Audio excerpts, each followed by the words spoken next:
You know, it takes a good friend to come and argue for him like your VE done. Gobber told her. She glanced away, embarrassed.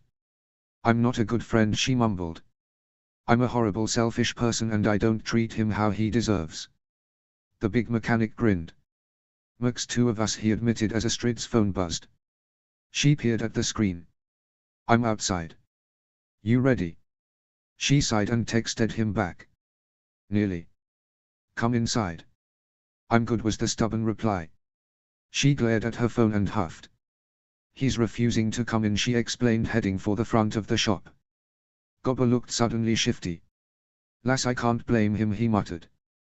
Last time he were here, I had him thrown out. Astrid stared at him in shock. And you couldn't mention that earlier, she snapped, speeding up towards the front door. Come with me, she called him as she walked out onto the icy street. The sun had set and the wind was like an icy slap in the face as she spun around and saw the tall shape standing hunched on the corner of the street. Hiccup, she called, and he turned, his emerald eyes wary as he saw her, and the bulky shape behind her. What are you doing here? He asked her shortly, his face falling into a scowl. His bruises looked worse in the street lights and she paused a few feet shy of him. I came to help, she told him, and he stared at her in shock. How? He asked directly. Poking into my life. Finding out how my own godfather disowned me for being, well, a traitor. Not what he thought I was. A criminal. Take your pick. His tone had turned hard and bitter, his eyes glittering with anger. Cool your jets, laddie. The lass here is trying to speak up on her behalf. Gobber said, limping out onto the street and folding his arms. Hiccup glared at him. And why do I need her to do that? He spat. Because I'm so goddamned pathetic. Because I have no one else who cares for me. Because everyone I loved or should rely on has let me down. My dad died. My mom married an utter slime who wanted her but not me and eventually got her to cast me aside. My godfather rejected me when I desperately needed him. Why do I want or need any of you? Hiccup. Astrid said softly, shocked at his sudden anger. He glared at her, backing up a pace. I don't need your help, Astrid, he snarled. I don't need him. I don't need any of them, please, just leave me alone. And though she was hurt and angry at his tone, there was a voice in her mind telling her not to respond, to push through the red haze and see what wasn't obvious.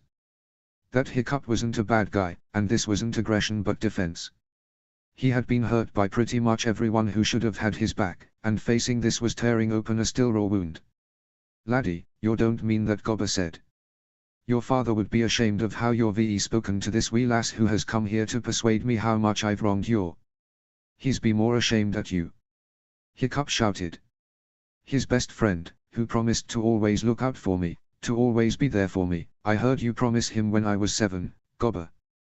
But then, I'm surprised you lasted as long as you did because everyone else had already left me.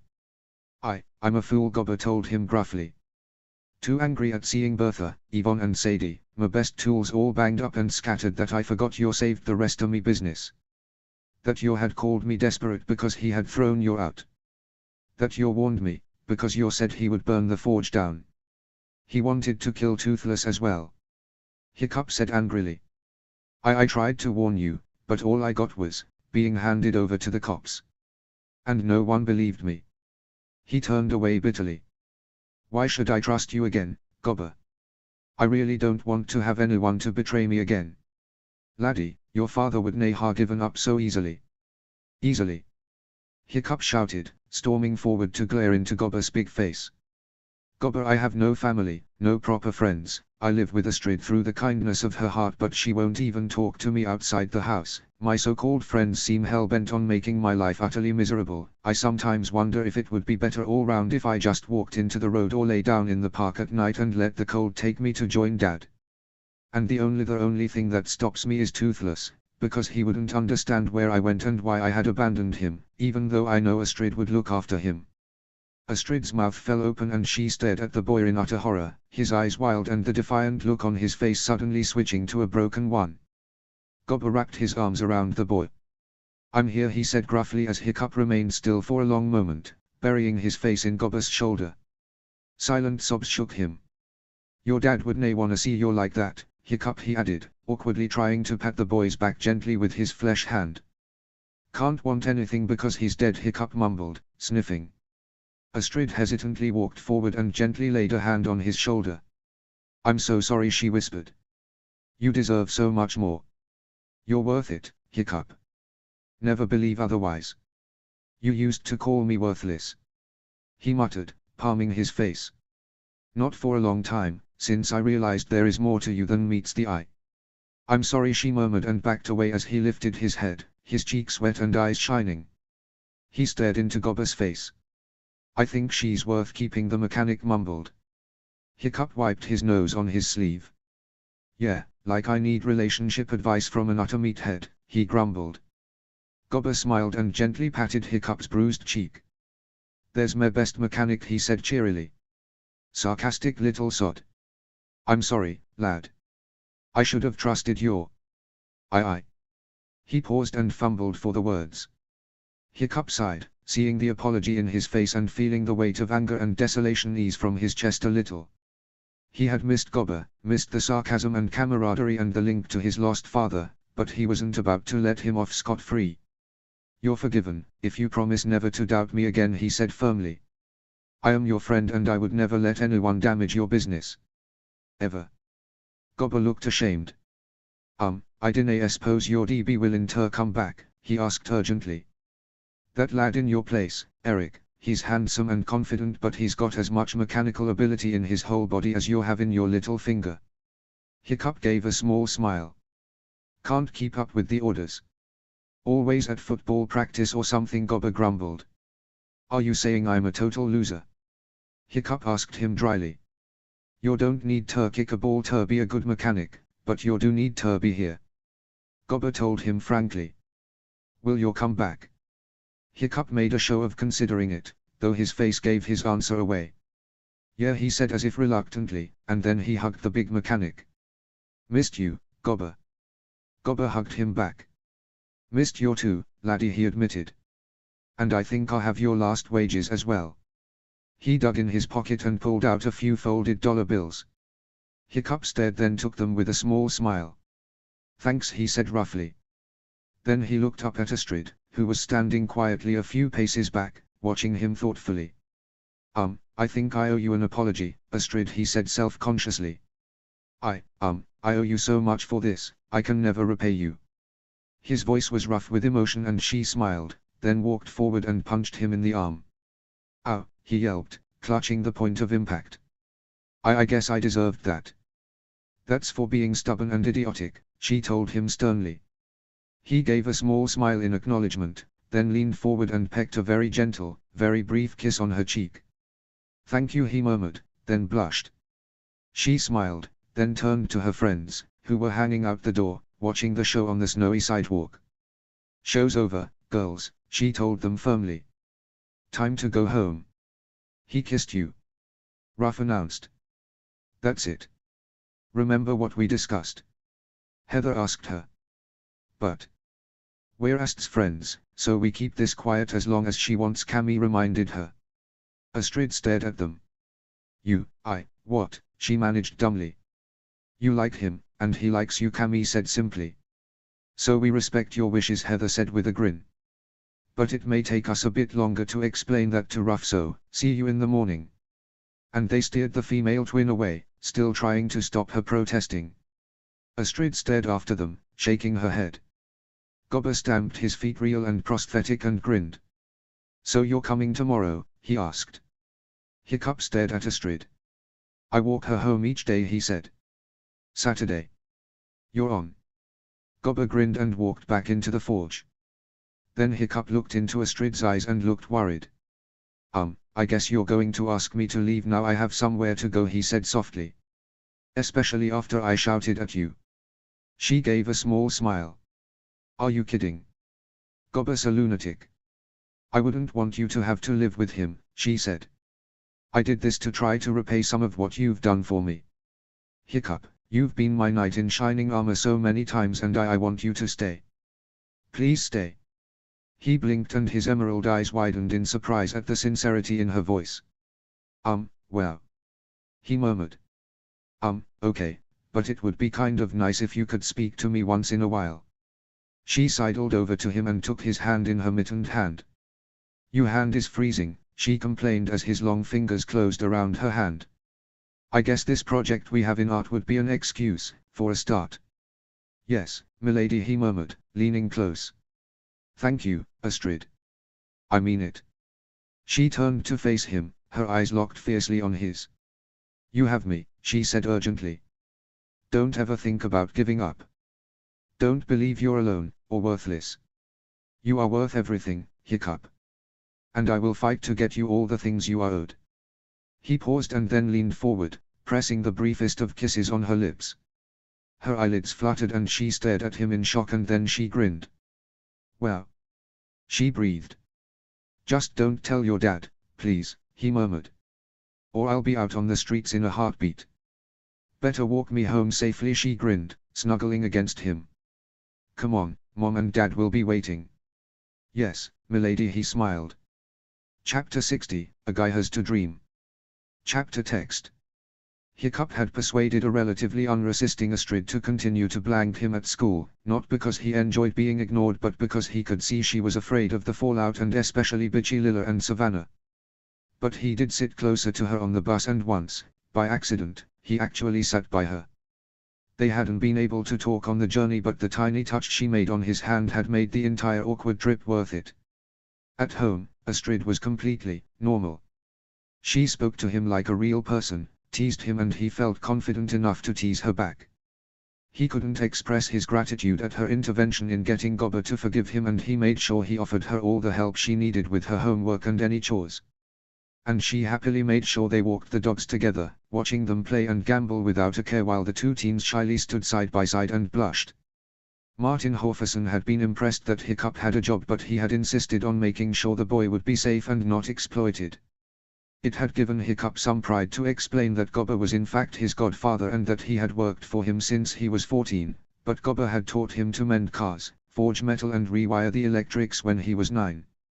Martin had been skeptical until Hiccup had confidently and expertly popped the hood on Martin's car, cleaned the plugs and retuned the engine.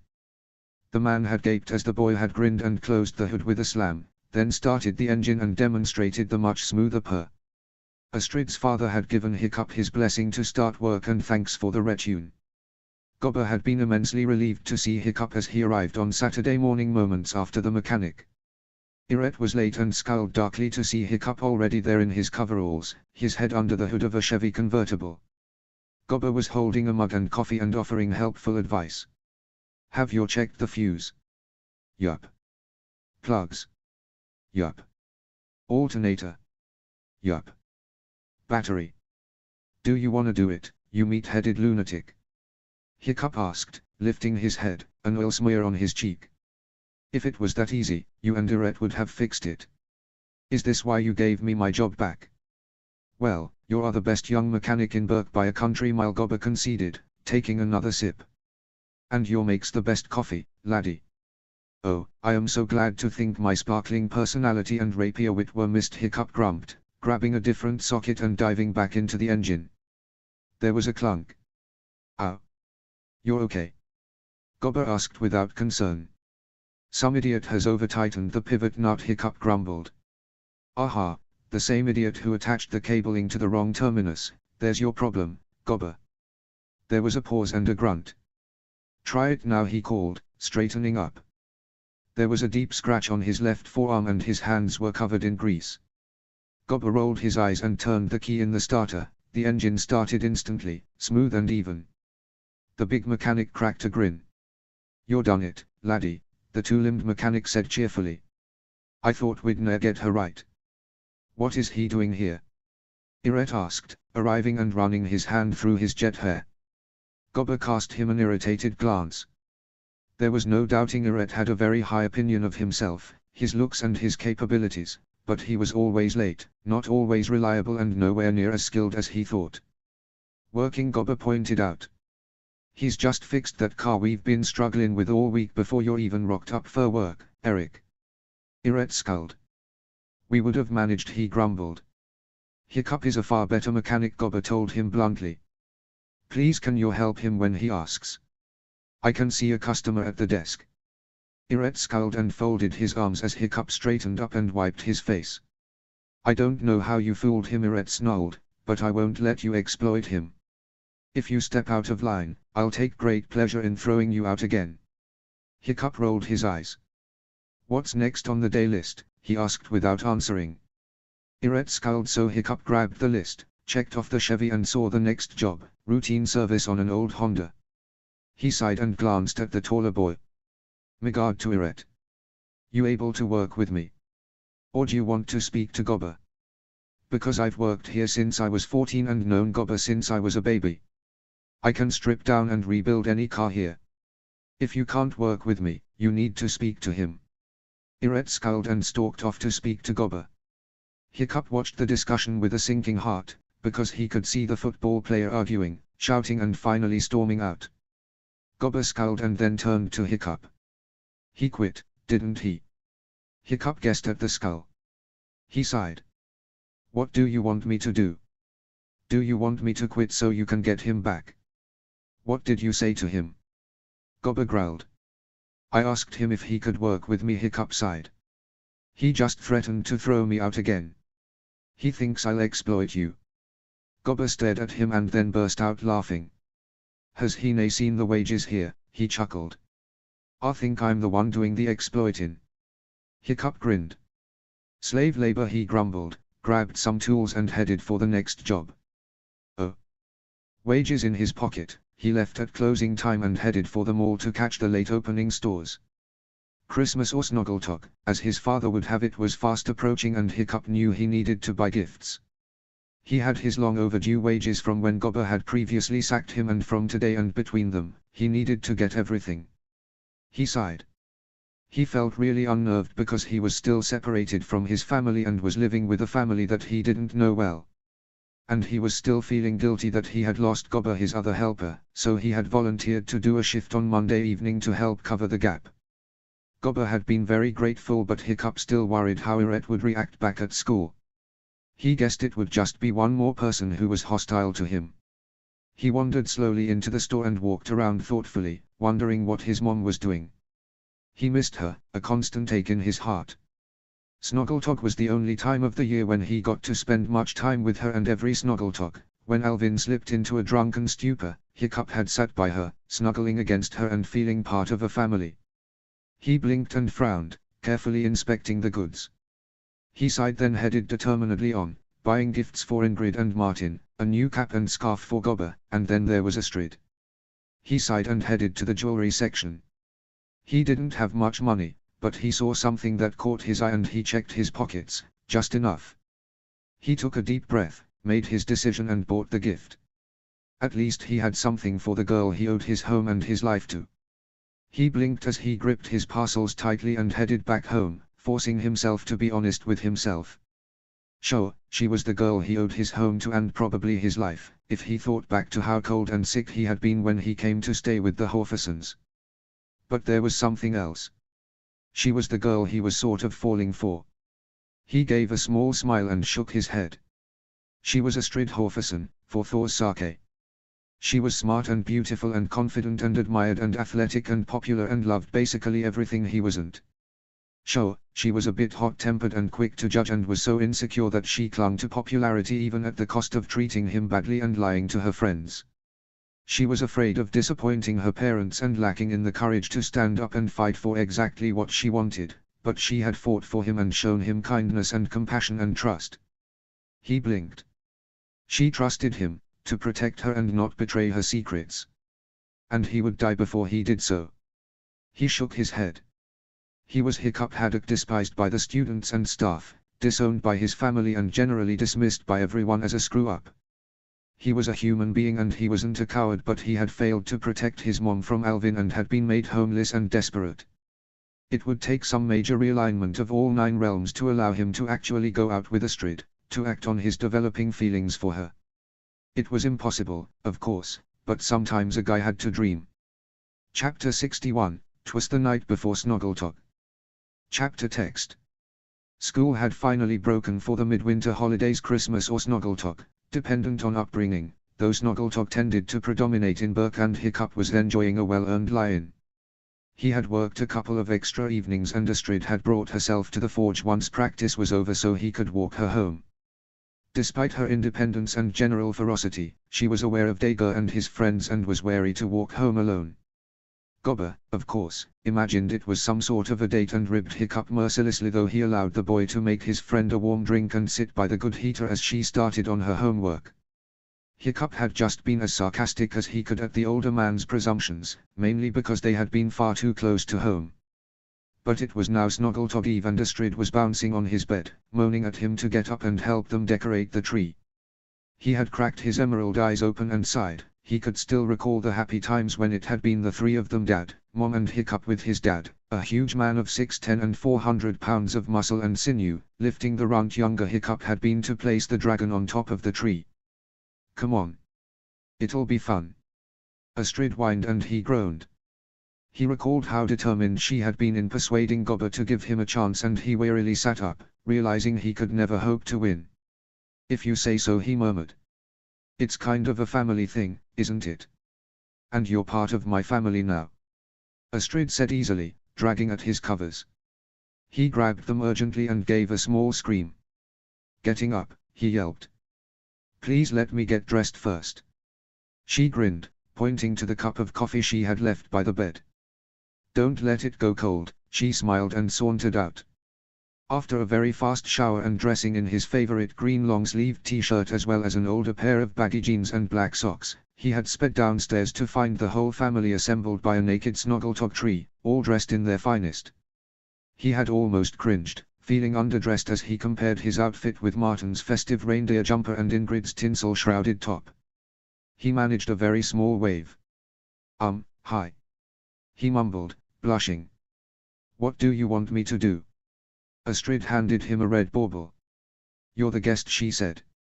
You can put on the first decoration. He looked at her and his jaw dropped. Are you sure? I might ruin it or break it. He said, turning the glass orb over in his hands. It had holly painted on it. Astrid gave a strained smile. Put it on the tree, already, she growled through her teeth. Hiccup stared at her then hesitantly attached the bauble to the nearest branch. Astrid stiffened and he realized with amusement that she had planned some other decoration for there and was itching to move it. And then he met Ingrid's amused smile and realized she had guessed the same. Both burst out laughing. Astrid huffed and glared at Hiccup and for a moment, he wondered if he'd overstepped the bounds of his welcome, but Ingrid caught his arm and smiled. I'm afraid my daughter is an absolute perfectionist when it comes to the Snoggletog tree, she admitted. I'm not even allowed to touch it. Nor me, Martin murmured as Astrid fished decoration after decoration from the box and swiftly and accurately hung them from the tree. The girl looked up, her azure eyes sparkling with annoyance at being teased and blonde brows furrowed with concentration. That's because you have no sense of style, Dad, she told him firmly. Hiccup, could you help please?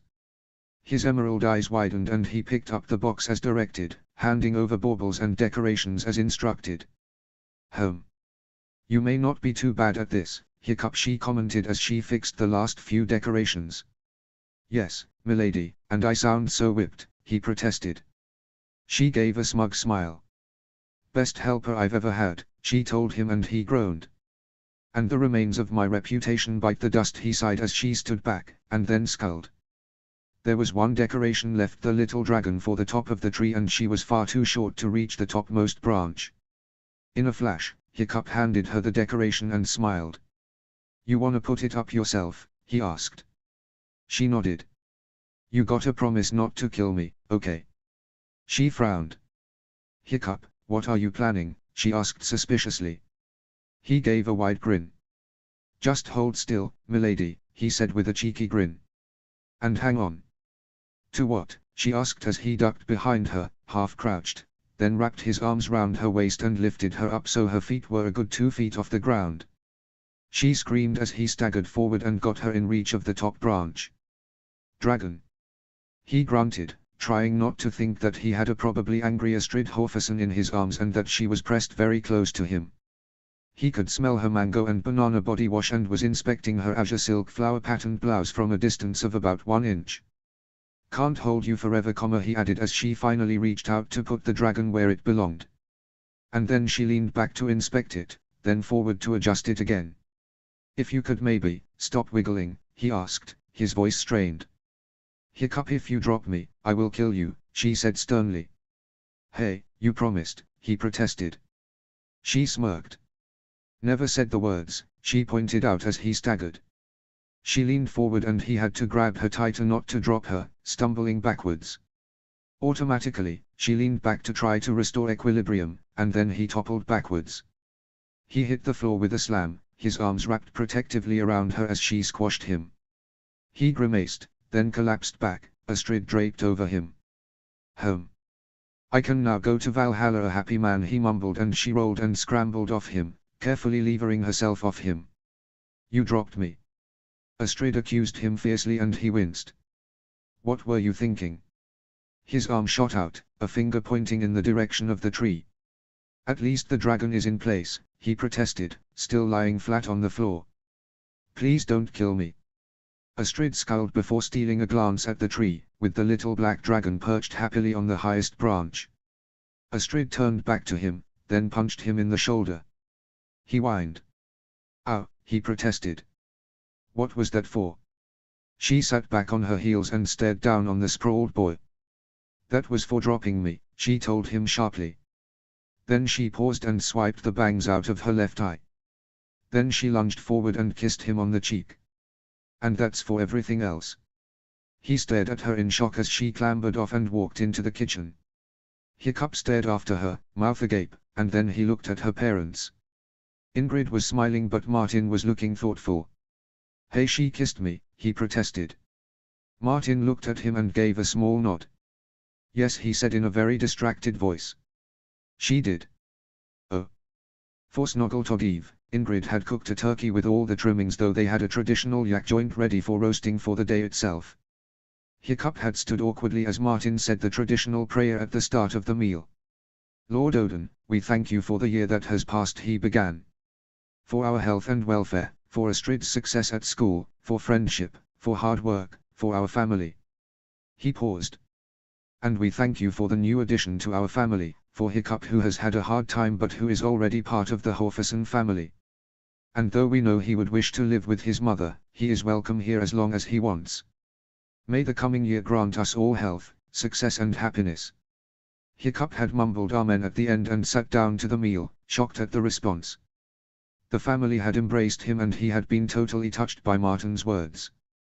He had eaten the excellent meal and made conversation, though he had been thinking carefully throughout. Finally, at the end of the meal, he had stood up self-consciously and faced the family. I wanted to say something, if I may, he asked self-consciously. Martin nodded and Ingrid smiled encouragingly. I really cannot tell you how grateful I am to be here. 2 months ago, when I was thrown out of my home, I really couldn't see any future at all. But you gave me and Toothless a home and, even more, you gave me hope.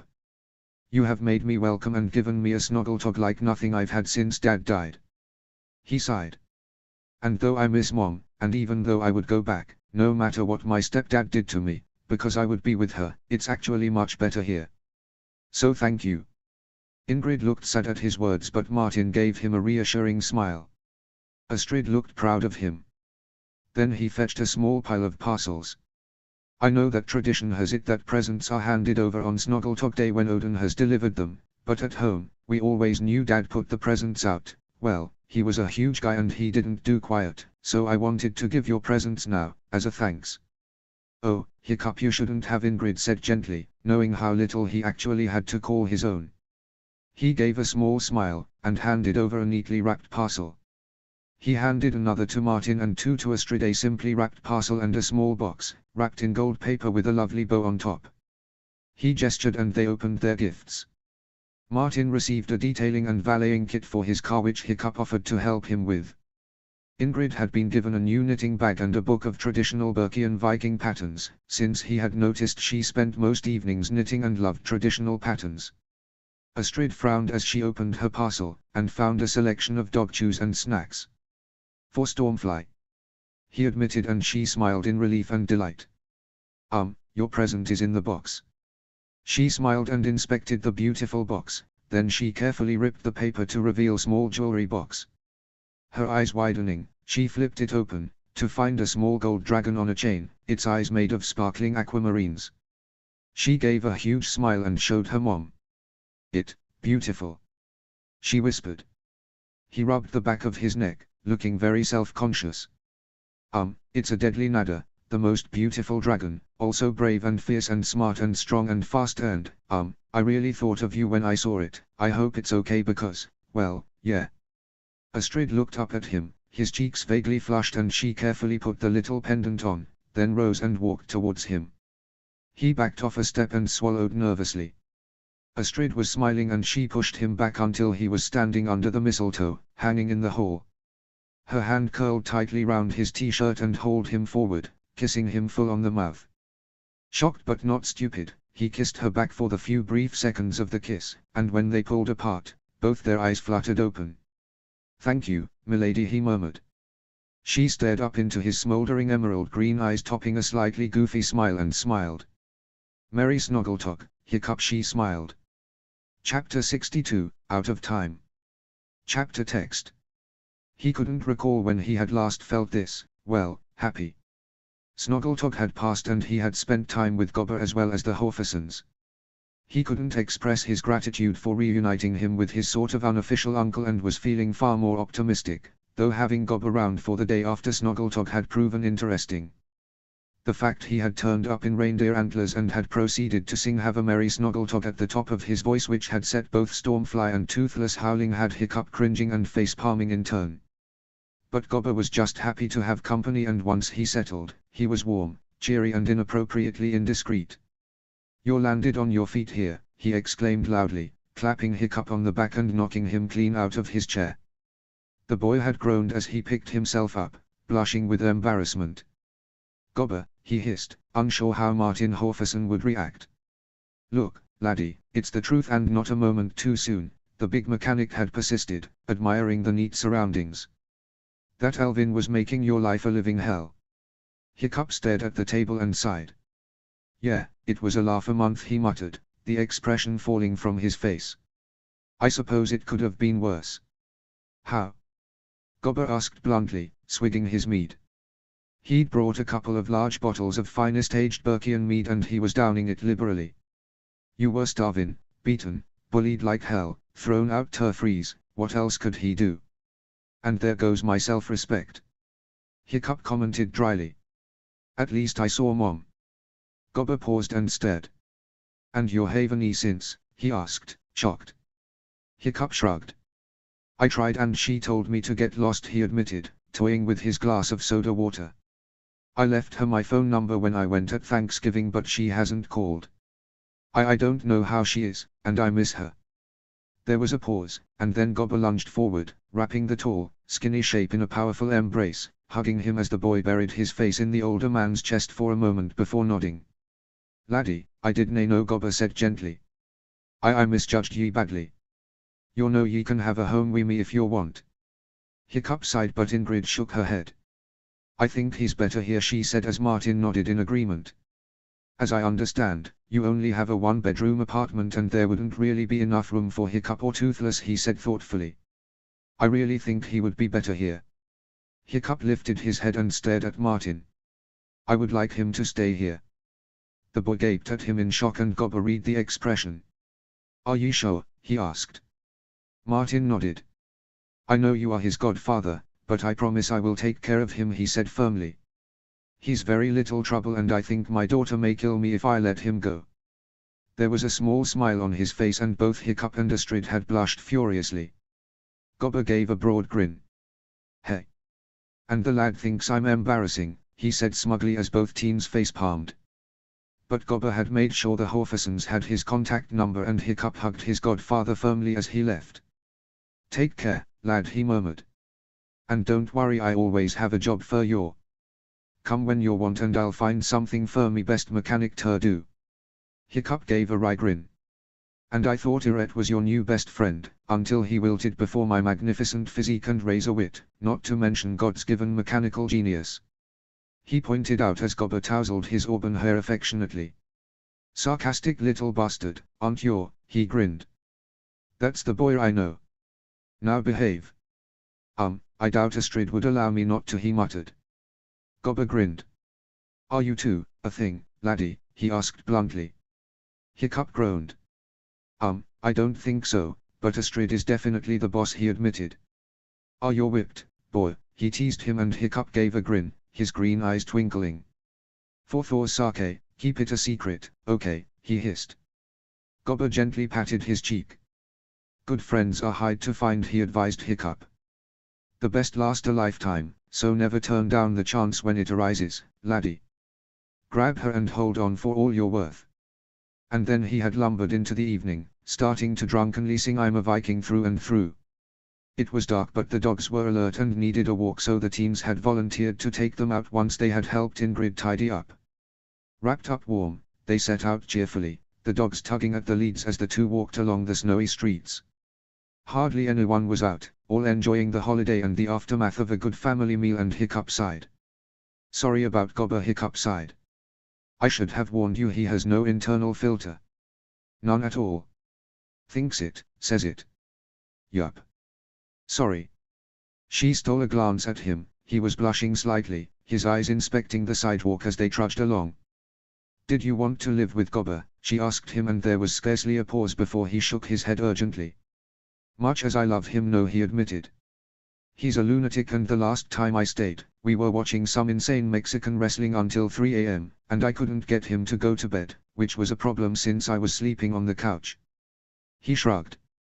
But I'm glad he's talking to me again, and I have you to thank for that. She gave a small smile and her hand drifted to touch his. Well, I think I owe you several, she reminded him gently, and his eyes flicked up. You seem to have taken the role of my protector and friend. He gaped. Sorry, I was having an out-of-body experience. He muttered. Did Astrid Horferson call me a friend? There was a pause, and then he yelped as a fist met his shoulder. Has that brought you back to Midgard? She asked him. He frowned and rubbed his shoulder. With a bang, he complained. Yes, you are my friend, she reminded him, and smiled. The girls know it, Tough, and some of the team probably know it as well, and my family know it. He gave his lopsided grin, and his hand found hers, just for a moment that zinged electricity up her arm. Thanks, he murmured. I mean it. I couldn't be more grateful for everything you've done for me, milady. She blushed and stared at the ground, as Stormfly dragged her away, heading for the nearest gatepost to mark her passing. Sorry. She said helplessly, his hand trailing away from his as her dog dragged her back. Toothless suddenly accelerated across the snowy road, and Hiccup found himself dragged along. He rolled his eyes and stood self-consciously as his dog sniffed the sidewalk and raised his leg. Oh. The black SUV rounded the corner, the two inhabitants passing a bottle of mead between them. Identical pale green eyes narrowed at the skinny shape, and the black dog by him. Hands tightened on the steering wheel. You were right. If we drove long enough, we'd find him. When have I ever let you down, brother? Enough. Time to end the mutt, permanently. And the foot on the gas pedal slammed down. Oh. Astrid had finally persuaded Stormfly to leave the gatepost alone as Toothless saw them and bounded into the road towards his friend. Both teens heard the scream of tires, and Hiccup saw his dog turn and growl. Without thinking, he ran to grab the dog and hauled him towards the sidewalk. Astrid was screaming as the SUV roared by, tires screaming as it skidded. There was a sickening thud, a yelp and a simultaneous scream, and the thud of two bodies hitting the ground and lying still. Chapter 63, Don't Let Them Kill My Best Friend. Chapter text. Hiccup. The word had left Astrid's throat as she was already racing towards the two dark shapes lying on the snow, her azure gaze flicking to the rapidly retreating SUV. Glossy black, license BSK 101, two men in the front with reddish hair apparently high-fiving as they skidded round the corner and away from the horrific collision. And then she skidded to a halt by the boy, seeing the tousled auburn head lift and tilt to stare at the black shape lying a few feet away. Toothless, he croaked, his voice hoarse with pain. Astrid grimaced, seeing his left foot at an angle that clearly wasn't natural. But the boy determinedly dragged himself over the snow, his breath hitching with pain as he jostled his shattered leg. "It's me, Bud." The dog's chest was rising and falling and a green eye cracked open. He whined pitifully as Hiccup's shaking hand reached his head and pressed his wet nose against the scraped skin. "I'm here," Bud Hiccup gasped, head spinning with pain. "It's okay. Hiccup, I'll get you help," Astrid gasped, sliding to her knees and tenderly cradling his head in her lap, a hand gently stroking his messy hair. His face scrunched in pain and hand still pressed against Toothless' muzzle. She felt him curl into her, trembling with pain as she raised the phone to her ear with a shaking hand. She dialed 9-1-1, and waited. "Please, we need an ambulance and the police, urgently. There's been a hit and run on Nordstrom, by the junction with Oslo Avenue. A boy and a dog are badly hurt." She swallowed. "Yes, I'm staying with them. My name is Astrid Horferson." "Yes, 5 minutes, thank you." "I'm sorry," Hiccup whispered. "I should have been more careful." "No. He swerved to hit you," and Toothless Astrid told him, stroking his head softly. She felt him press against her hand, his breathing ragged with pain. Toothless was whimpering painfully, one of his back legs crushed and the snow red. Painfully, his hand slid into his pocket and he dragged out his phone. "The code is my birthday, 0-2-2-9, he whispered. Call Gobber, and, Mom. As soon as you're on your way to the hospital," she reassured him, still stroking his head. He flinched and lifted his head, green eyes dark with pain as he lifted his bloodless face. "Toothless is injured," he groaned. He needs a vet." She nodded, her face paling as she saw the damage to the mutt. "He's very badly injured," she said gently, seeing his hand ceaselessly stroking his best friend's muzzle. "Does he have a veterinarian?" "He's not insured, but I have money, savings." He groaned, his eyes pleading. "Please take him to your vet. Please get him treated. I will pay whatever it takes." "It can be very expensive," she murmured, hearing the desperation in his voice. He swallowed, breathing painfully. "I will pay whatever it costs," he gasped. Just please, don't let them kill my best friend." She felt her heart break at the pain in his voice and leaned close. I promise," she whispered as the sirens began to close. "Just hang on, Hiccup. Hang on." "Okay, milady," he groaned. "Don't let them kill my bud." "Oh." Astrid remained with Hiccup until her parents arrived as they were preparing to take him to the hospital. Ingrid immediately called their veterinarian for Toothless as the police stopped Astrid and asked her for a statement. She gazed in agony at her friend. I need to go with him," she protested. "We could really use your statement, miss, while it's still fresh," the sergeant said gently, and she looked in agony at the ambulance. "I'll go," Martin said firmly. "Go and do what you need to." "Dad. We'll be at Burke General in the emergency department," the policeman told them. "You can join your friend soon enough." Astrid nodded, watching the doors to the ambulance slam and pull away. "So tell me what happened." And for a moment she paused. She knew it had been Dager and his crazy older brother, and everyone knew they were dangerous, but they had just tried to kill Hiccup, and it couldn't be allowed to continue. He was her friend and he deserved better. She nodded. She was a Horferson, and they were all fearless. Hiccup and Toothless the dog had crossed the road when the car came speeding at them. It had to swerve to the wrong side of the road to hit them. Oh. Martin Horferson had sat by the boy in the ambulance, seeing the pallid face tight with pain and hearing him groan at every jolt on the way. Quietly, he had taken the hand and felt the boy's grip tighten in pain, the darkened green eyes swinging to him in gratitude. "We'll be there soon," Martin had reassured him as they swerved and the boy's grip tightened astonishingly. Hiccup nodded wildly. "Good." He groaned. "Not that I'm not loving the ride, view's not up to much." They pulled up to the doors of the and Hiccup was swiftly wheeled in on a trolley as Martin followed, taking a seat while the doctors and nurses began to work on the boy. And for a moment, Martin was at a loss, because Hiccup was badly hurt and by all rights, his family should be with him, but he knew that the boy had been rejected by his mother and her new husband, and his father was dead. His only family seemed to be. He fished out his phone and was about to call when one of the doctors emerged and stopped by him. You came in with Hiccup Haddock, he asked, his scrubs crumpled. Martin shook his hand. Martin Horferson. I'm his foster father, he said, and realized it felt right as soon as he said the words. The doctor sighed. I'm Dr. Hammerstrom. And how long has he been with you, he asked, his face grave. Martin felt a frisson of worry run through him. He came to live with us on October 23 Road, he revealed. And what do you know about his home before he moved in with you, the doctor asked. Martin frowned. I am aware it was abusive, he said, recalling the boy's terrified response that night he had found the two teens asleep on the couch. The image of the boy curling in on himself and trying to hide behind his arms was fixed in his memory. His stepfather really hates the boy, I think, and he is estranged from his mother as a result. His father is dead. Why do you ask? The doctor sighed and pulled Martin aside, his grey eyes sad. The boy has scars, he revealed, and Martin's eyes widened. Not self-harm, if that's what you think. But it's obvious he's been repeatedly burned by a cigar or cigarette. His fingers and ribs have been broken in the past several breaks by the look of the X-rays. And there are faint scars across his back that suggest he's been quite badly beaten.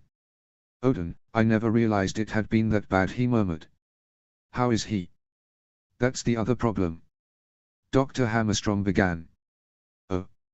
Ingrid had called the vet and he had collected Toothless. Ingrid had taken Astrid home to collect their car so they could drive to the surgery while their family veterinarian, Dr. Boe, examined the dog. The moment they arrived at the neat building and walked in, they knew it was bad news. The dog has been run over, he reported. He was a solid man with a balding grey head and piercing blue eyes. His left back leg has been crushed and I don't know if he had any internal injuries. The leg can't be saved. Is he insured? Astrid shook her head. He's a mutt, a mongrel, Dr. Boe sighed. Any treatment would be expensive. I can euthanize him free of cost. It will be the kindest thing. Astrid blinked and grabbed her mother's hand. No, she whispered. You heard the vet, Ingrid said understandingly. It would be the best thing. No, it wouldn't, Astrid argued. It would be the cheapest. What if it was Stormfly? She's insured and she's a very expensive purebred Berkhound. Ingrid reminded her. Mom. That dog is Hiccup's best friend, for a long time, his only friend. And he would be broken if you put him to sleep without trying. He promised he would pay us for his treatment, he has some savings, he says. Her eyes were pleading. Don't let them kill his best friend. Don't give up on him without a fight. Ingrid read the distress in her daughter's eyes and saw the vet drawing up the syringe. Wait, she said. Can you operate? Dr. Boe stared at her, then put the syringe aside. I can't save the leg, he said quietly. It will have to be amputated. I don't know if he will survive the surgery. Please, Mom, Astrid whispered. Give him the chance. Ingrid said. Do the operation. Give him the chance to fight for his life. Chapter 64, Impatient Inpatient. Chapter text. When Martin was let into the cubicle, Hiccup was lying propped up on a few pillows, his scraped and bruised face as white as the linen and dressed in a hospital groan. There was a name band on his wrist and an A4 taped to his hand, and he looked tired and in pain. How are you feeling? He asked the boy, and Hiccup managed the faintest of smiles. Never better, he groaned. Should get run over every day. Martin sat by the boy and sighed.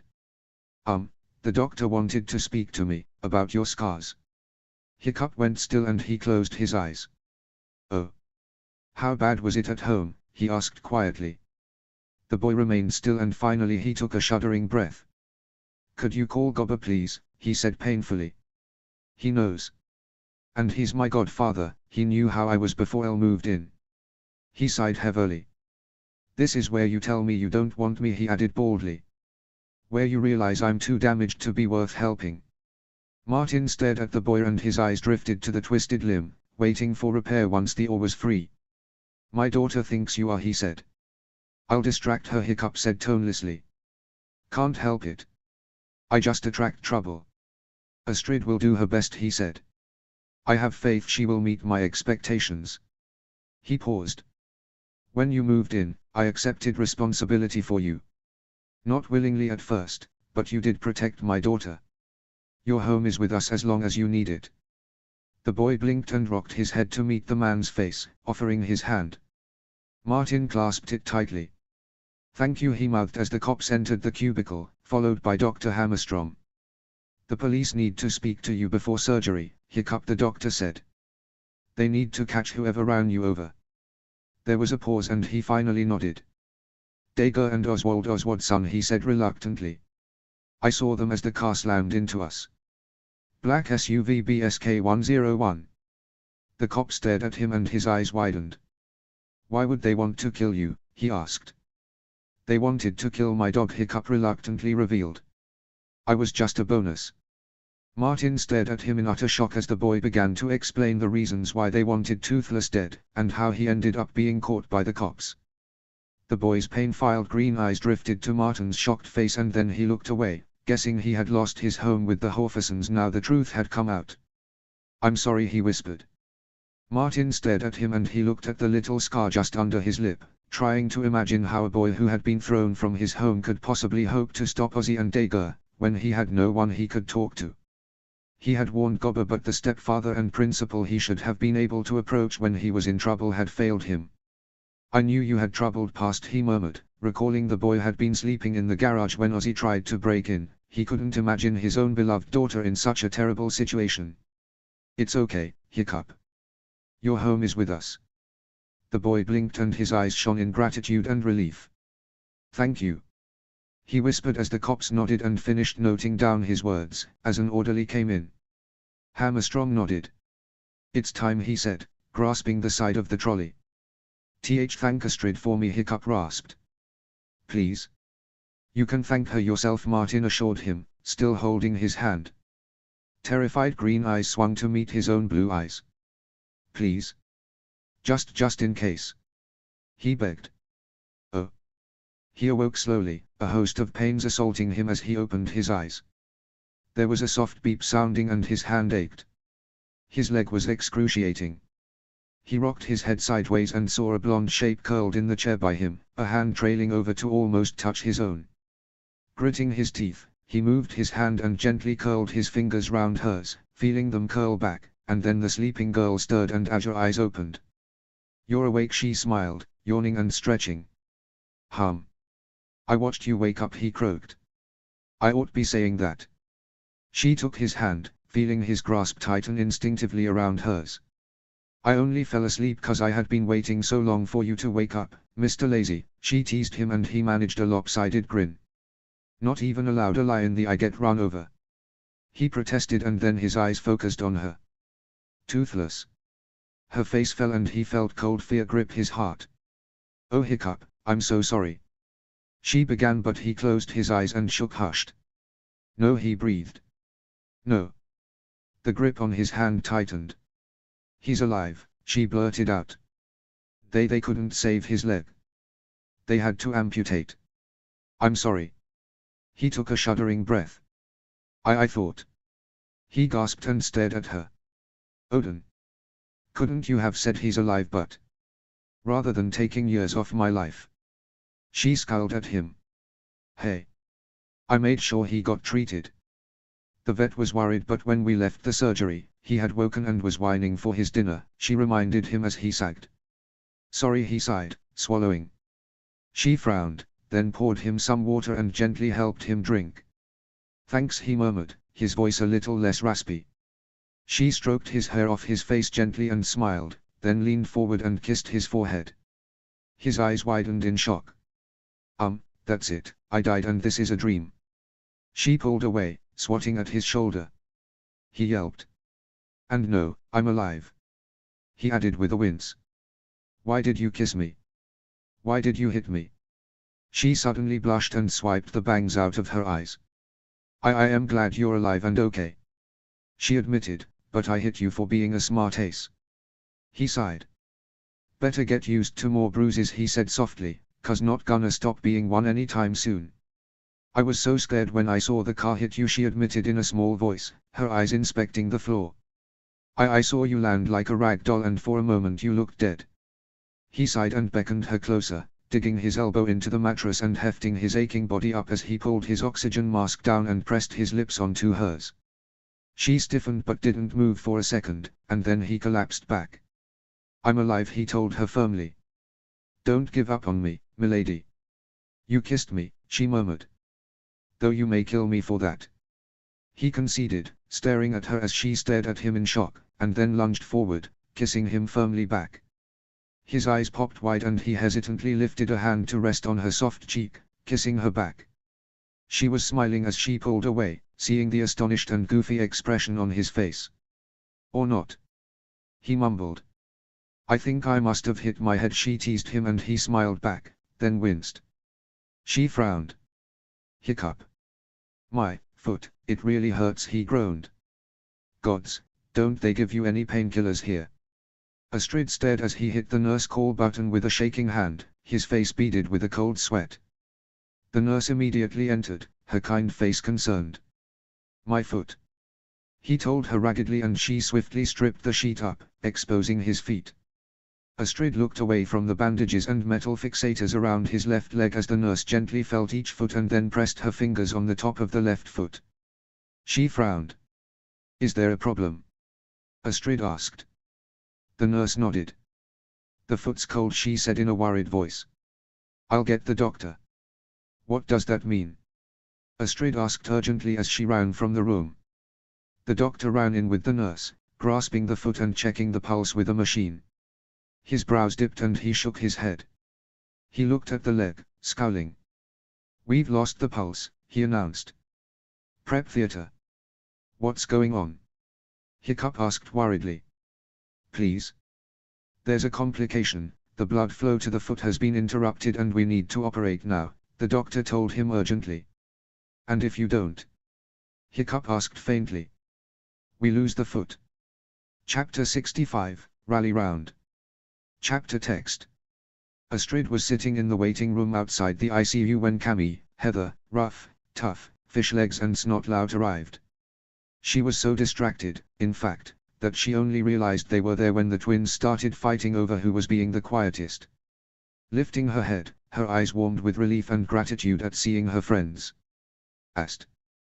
We came as soon as we heard," Heather told her, sitting at her side and giving her a one-armed hug. "Yeah, what happened?" Cammy asked. Looking around at the others, Astrid realized there was no way she could keep her secret any longer. Hiccup was run down by Dager and his brother, she told them as they pulled up chairs and occupied a corner of the area. "Hiccup. We're here for useless." Snotlout scoffed. "Yes," Ruff said in a growl, and the quarterback stiffened, seeing equal firmness in the male twin's gaze as well. "You knew?" he asked Tuff. The male twin nodded. "Ruff made me Thorsten swear to keep it a secret," he said simply. "I knew Astrid was friends with Hiccup." The girls knew, but they agreed to treat him as normal to keep up appearances. Fishlegs shook his head. "You mean Hiccup agreed to let them ignore him and abuse him just so the girls could maintain social status?" he said, aghast. "What kind of friend would ask someone to do that?" But he blushed slightly as he said the words because he was almost as guilty. "Come on, Fishfis. You know how school is." Snotlout scoffed. "Useless is like a social leper. You make friends with him and suddenly you're invisible as well. Even the other bad boys threw him out." "Yeah, and you know why?" Cammy snapped. Snotlout gave an unconcerned shrug. "How should I know?" "They're not my friends," he said smugly. "You should," she hissed. Astrid was attacked at the twins' party. Hiccup rescued her and walked her home. Dog's Breath was the perp, and the rest of the gang were after Astrid as well. So Dager and his gang beat Hiccup up and threw him out for breaking ranks. "And doing the right thing," Heather added. "I checked with my brother, it was true. They called him a traitor for that and really put a target on him. And I knew he had a massive downer on Hiccup, but I never thought they would try to kill him." She was shaking her head in disbelief. Astrid gave her a hug. "Sometimes, people really aren't what you think they are," she sighed. "I'm sorry, Heather. I know it must be hard." The girl nodded, her eyes shining with tears. I mean I shouldn't be surprised," she said in a confused voice. We've never been that close and he's crazy and wild, but I never guessed he and Ozzy would go so far. Wait, so Hiccup is a good guy? Snotlout asked, his expression shocked. Snot, you saw him when the Visithugs spiked the punch. Tuff scoffed. He raced off to rescue Astrid, from their tank of a quarterback, Jason. We had to pull him free. Snotlout shook his head again. So he actually has a thing for Astrid, he asked, his eyes disbelieving. Well, I wouldn't say that. Cammy began. Yes, Astrid said. Silence fell over the group and they looked at her. Ruff's face twisted into a delighted grin. I knew it, she exulted. Come on, girlie, spill the details. Astrid gave her a friendly shove that landed her in Fishleg's lap, failing to notice the furious blush the husky boy developed. Nothing to tell, really, she admitted. He's a friend and has been since he moved in, and well, he's kind of cute and a good guy and he is just good company. It sounded weak even to her, but how could she explain it? That he was bright and kind and sarcastic and teased her just enough. That he stood up for himself when he wasn't treated well and tried to look out for his mom even in the face of his horribly abusive stepfather. That he had endured bullying by Alvin, who horrifically turned out to be the abusive stepdad as well, but had pulled his grades up because Astrid had said she believed in him. That he was independent and unexpected and would protect Astrid no matter what. That electricity zinged up her arm when their hands touched, and that he had kissed her and reassured her he was okay even when he clearly wasn't. "Megard to Astrid," Ruff said, waving a hand in front of her face. Nope zoned out. "She's in love." Snotlout looked like he's been kicked in somewhere amazingly sensitive and Astrid blinked and scowled at them all. Not. She's blushing. R2. Ruff teased her. Arg. You are so deluded. She's right, Ast is blushing, Cammy whispered loudly to Heather, and the black-haired girl gave a wide grin. She is gone, she grinned. You are gonna regret that. Astrid growled and urged at her, chasing the girl round the waiting room until Heather hid behind Snotlout, shouting for mercy. Can you keep it down, please? A nurse said sternly from the door, and the teens all mumbled apologies and sat down sheepishly. Astrid was blushing beet red and glared at Heather. Get you later, she mouthed. Heather grinned and winked. Bring it, sister, she replied, and the two burst out laughing. Snotlout turned to Fishlegs. Is it me or does none of this make any sense? He asked plaintively. Girl thing, the husky boy said helplessly. But what does seem to make sense is that Hiccup Haddock, class bad boy and pest, is in fact a good guy, badly misjudged by almost everyone and definitely Astrid's friend and possibly her boyfriend. Thank you for summing that up, Astrid sighed. And in surgery again. They stared at her. Look, when he was knocked down, he and his dog were both badly injured. Hiccup's left leg was badly broken. But there was some sort of complication and he was rushed for emergency surgery. He's not going to be able to get around normally with a broken leg, Tuff said thoughtfully, and Dager's gang will be targeting him as well. I think we have to make a choice. Everyone stared at him. Who are you and what have you done with Toby Tuffnut Thorsten? Cammy asked him. I'm me, Tuff said with a grin. And you know I hate the name Toby, Camilla. What about the dog? Fishlegs asked worriedly. He had liked Toothless, who had been very friendly towards Meatlug. Lost a leg, Astrid added gloomily. My choice thingy still stands, Tuff sighed. You can all carry on being popular and letting the poor guy get knocked over and injured when he's already badly hurt, or we, can all behave like adults for once. That's it, you are not my brother. Ruff announced. You used the word. And he was right, Heather told her slowly. Hiccup is Astrid's friend. He has helped her a lot in the past. He desperately needs help now, needs the protection of friends. You're joking. Snotlout scoffed. Not at all, Simon. Tuff scoffed. Guys. Grow up. Cammy snapped. She's right. Tuff was right. Hiccup is Astrid's friend and we're all Astrid's friends as well. So we owe him our friendship. What about Lilla and the rest? Snotlout asked. She's already bitching about Astrid. They're not going to blank the class president, the coolest girls and the stars of the football team. Cammy told him. In the end, Hiccup isn't important enough to cause that much seismic shift, not compared to what Dager has done. He's going to need all our help, Astrid sighed. We're with you all the way, Heather reassured her, and the others murmured reassurance, even Snotlout. We'll let Eret know as well, I'm sure he'll support us. Hi, Astrid. A powerful shape lumbered in and the girl lifted her face and managed a small smile at the two-limbed mechanic. Hi, Gobber, she sighed. I got your message, the big man said, and settled in a chair close by her, shuffling to get his prosthetic limbs comfortable. These your friends? They all nodded and smiled greetings.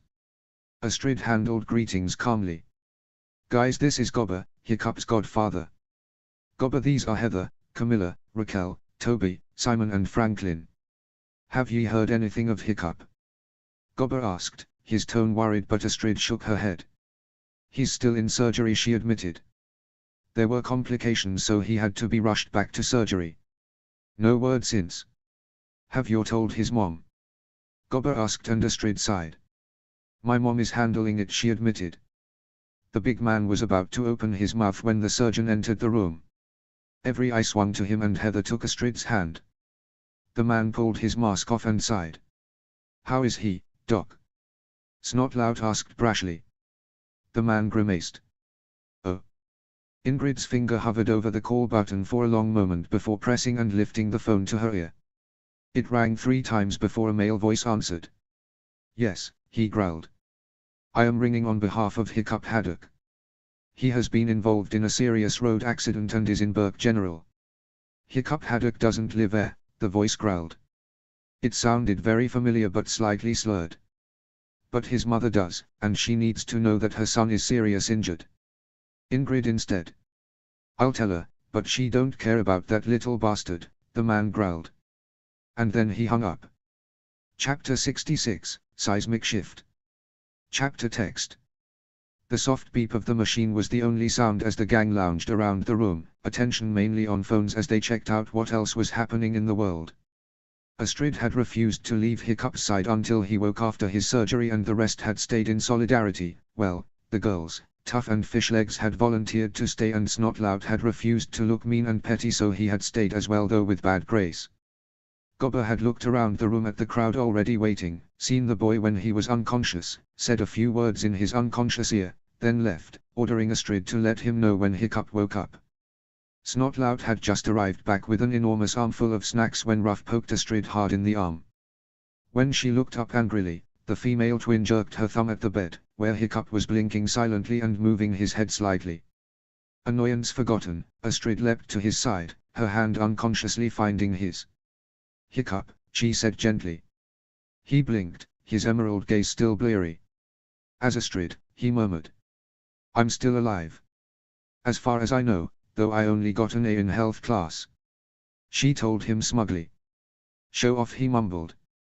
How many feet do I have? 2, same as everyone else, Astrid told him reassuringly. Then why does it hurt so much, he moaned softly. She smiled. They had to remove all the fixator thingies because they were pressing on the blood supply to your foot, she explained. So they put a load of titanium pins and plates in, which was why the surgery was so long. They made a much bigger cut to do all that, though the surgeon was much happier with the result. You're gonna have an awesome scar, dude. Tough told him cheerfully, eating a handful of Snotlout's cheesy puffs. Yeah, chicks dig scars, Snotlout pronounced unwisely. You'd be fighting girls off with a baseball bat, if Ast wouldn't kill them for getting near her boyfriend. Ruff added. Hiccup lifted his head slightly and his green gaze flicked over the people in the room. Did I miss something, he asked with a slight frown. Shouldn't you be blanking me or calling me worthless or something? It's okay, Hiccup, she soothed him, carding her fingers through his wild auburn hair. He gave a slight sigh and closed his eyes for a second. It was extraordinarily relaxing. They know. His eyes slammed open and he tensed. What, he croaked. What about your popularity, your position? Her hand twined with his. You're worth more than that, she said gently, searching his face for understanding. I'm so sorry, you didn't deserve that. He swallowed, blinking. Actually, I probably did, he sighed. You gave me a home and somewhere safe when I had nothing. At all. I couldn't ruin you after you did that for me. You did more, she murmured, stroking his hair again. He paused and his mind latched onto a memory. Did I kiss you? He asked her. Yep. On the mouth. Yep. You're going to kill me, aren't you? Nope. You do know I was delirious with pain and, what? I'm not going to kill you, hiccup. Maim me. Painfully. Nope. Punch me. I reserve my right on that one. Thought so. He sighed as she leaned closer.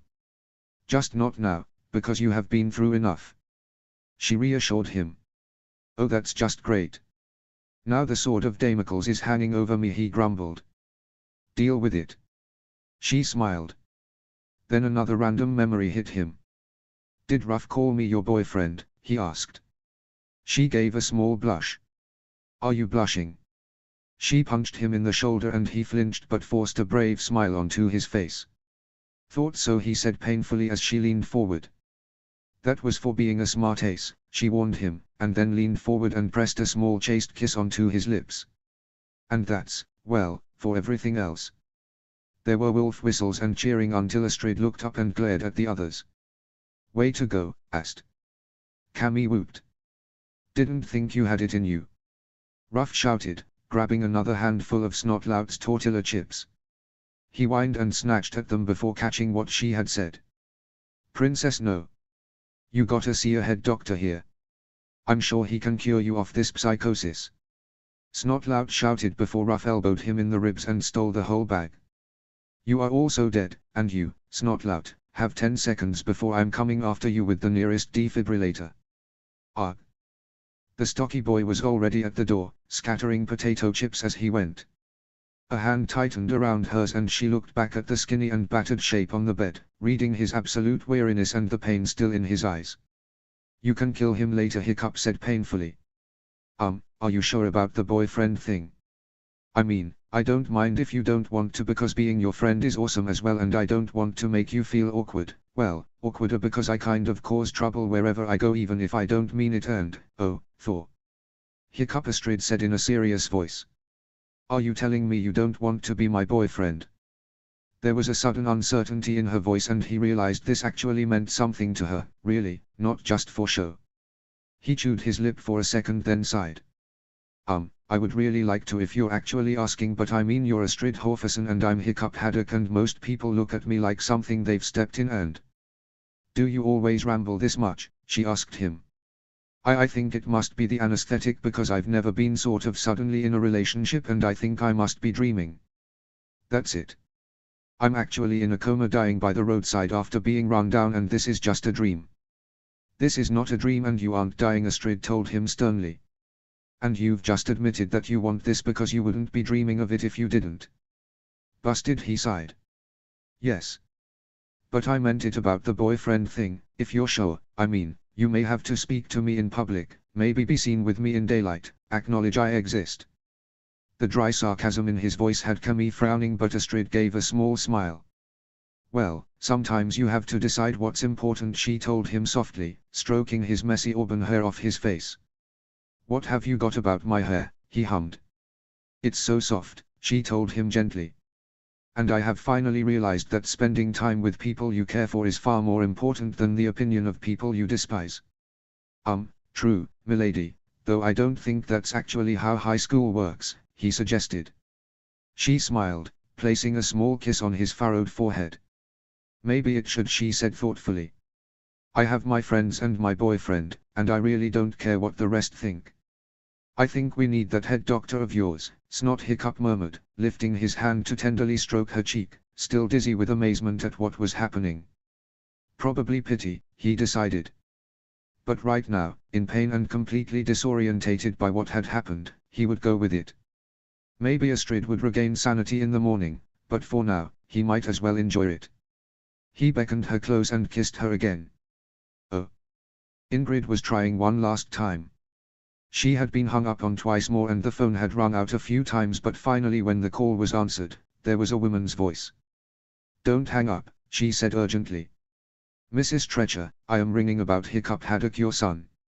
He's been in a serious accident and has a badly broken leg. He had needed 2 surgeries and remains in Burke General. They are going to keep him for another week. And though he hides it well, he would love to see his mother. To hear from his mother. Can you spare him the time, Mrs. Treacher? Will you come and see your injured son? There was a pause and then a slow breath. Wrong number, Valka said and hung up. Chapter 67, No One Should Be Alone. Notes. I took the decision that 21st century trauma medicine would be able to save his leg even though he will have problems for a while. Sorry, only Toothless loses a leg in this one. Chapter text. Astrid had visited every day, spending hours with the boy as he slowly recovered from his surgeries. He had insisted that she bring their homework along, and though he had done relatively little, he had made sure she finished hers. If nothing else, he didn't want to ruin her life like he had his own. It was now New Year's Eve and Astrid was having a party, not a huge everyone in the year come sort of party but more a close friends only do, just the girls and the team. Of course, Snotlout had brought an uninvited friend Lilla, and Irette had infuriated Ruff by arriving with Savannah draped over his arm. Astrid had been amused simply because the pair of girls had been fiercely ignoring each other before Snoggletalk, but it seemed that Lilla hadn't been able to manage without her brainless bimbo lackey, and the two had clearly made up. Of course, Astrid's parents were at the party, which meant even Lilla and Savannah were on their best behavior, but as the evening progressed, Astrid found herself missing the person who wasn't there more and more. She had found walking Stormfly alone wasn't so much fun, and she carefully avoided the street where Hiccup had been run down because she kept seeing the car racing by, hearing the scream and yelp, and the thud of impact. But Toothless was home now, curled on a blanket in the kitchen, exercising his best puppy eyes on Martin and Ingrid, with great success. He was hopping around the kitchen happily, harvesting treats with his doggy Toothless smile and a permanently wagging tail. Astrid cast around and found herself feeling lonely. Snotlout and Irette were dancing attendance on their dates, and Heather was talking quietly with Fish Legs. Cammy and Ruff were bitching to Tough about the unwanted and uninvited guests. She-Cider helped herself to a handful of snacks. You don't look happy, Heather noted, walking up quietly. Fish Legs offered her a drink and Astrid gratefully accepted the soda. She shrugged. I don't know, she sighed.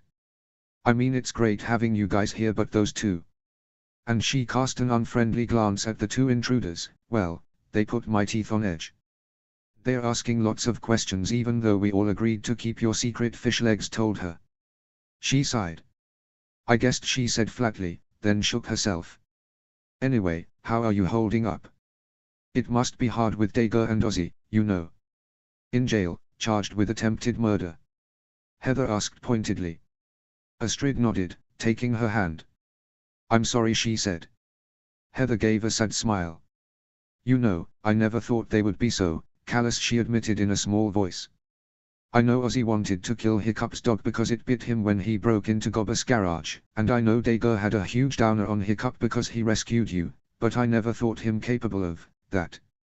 Fish Legs took her hand gently and smiled, and she looked up at him and smiled back. Astrid's eyes widened. Hey, are you two, you know, together, she asked, and Heather smiled. Yeah, she admitted, though her eyes reflected her happiness. Look, you showed us it doesn't matter if you're cool or athletic, as long as you're happy. Astrid blinked and forced a smile onto her face. Yeah, she sighed. I really am sorry, Heather told her. When I spoke to Dager, he promised to leave you alone, though he said he was still after Hiccup, but I swear I never knew he was planning this. Astrid stared at her. Spoke to Dager, she repeated. Heather stared, and then she jolted with realization. So that's how he found him, she gulped. Oh, Thor, Astrid. I am so sorry. Astrid stared at her and then squeezed her hand. You weren't to know, she said.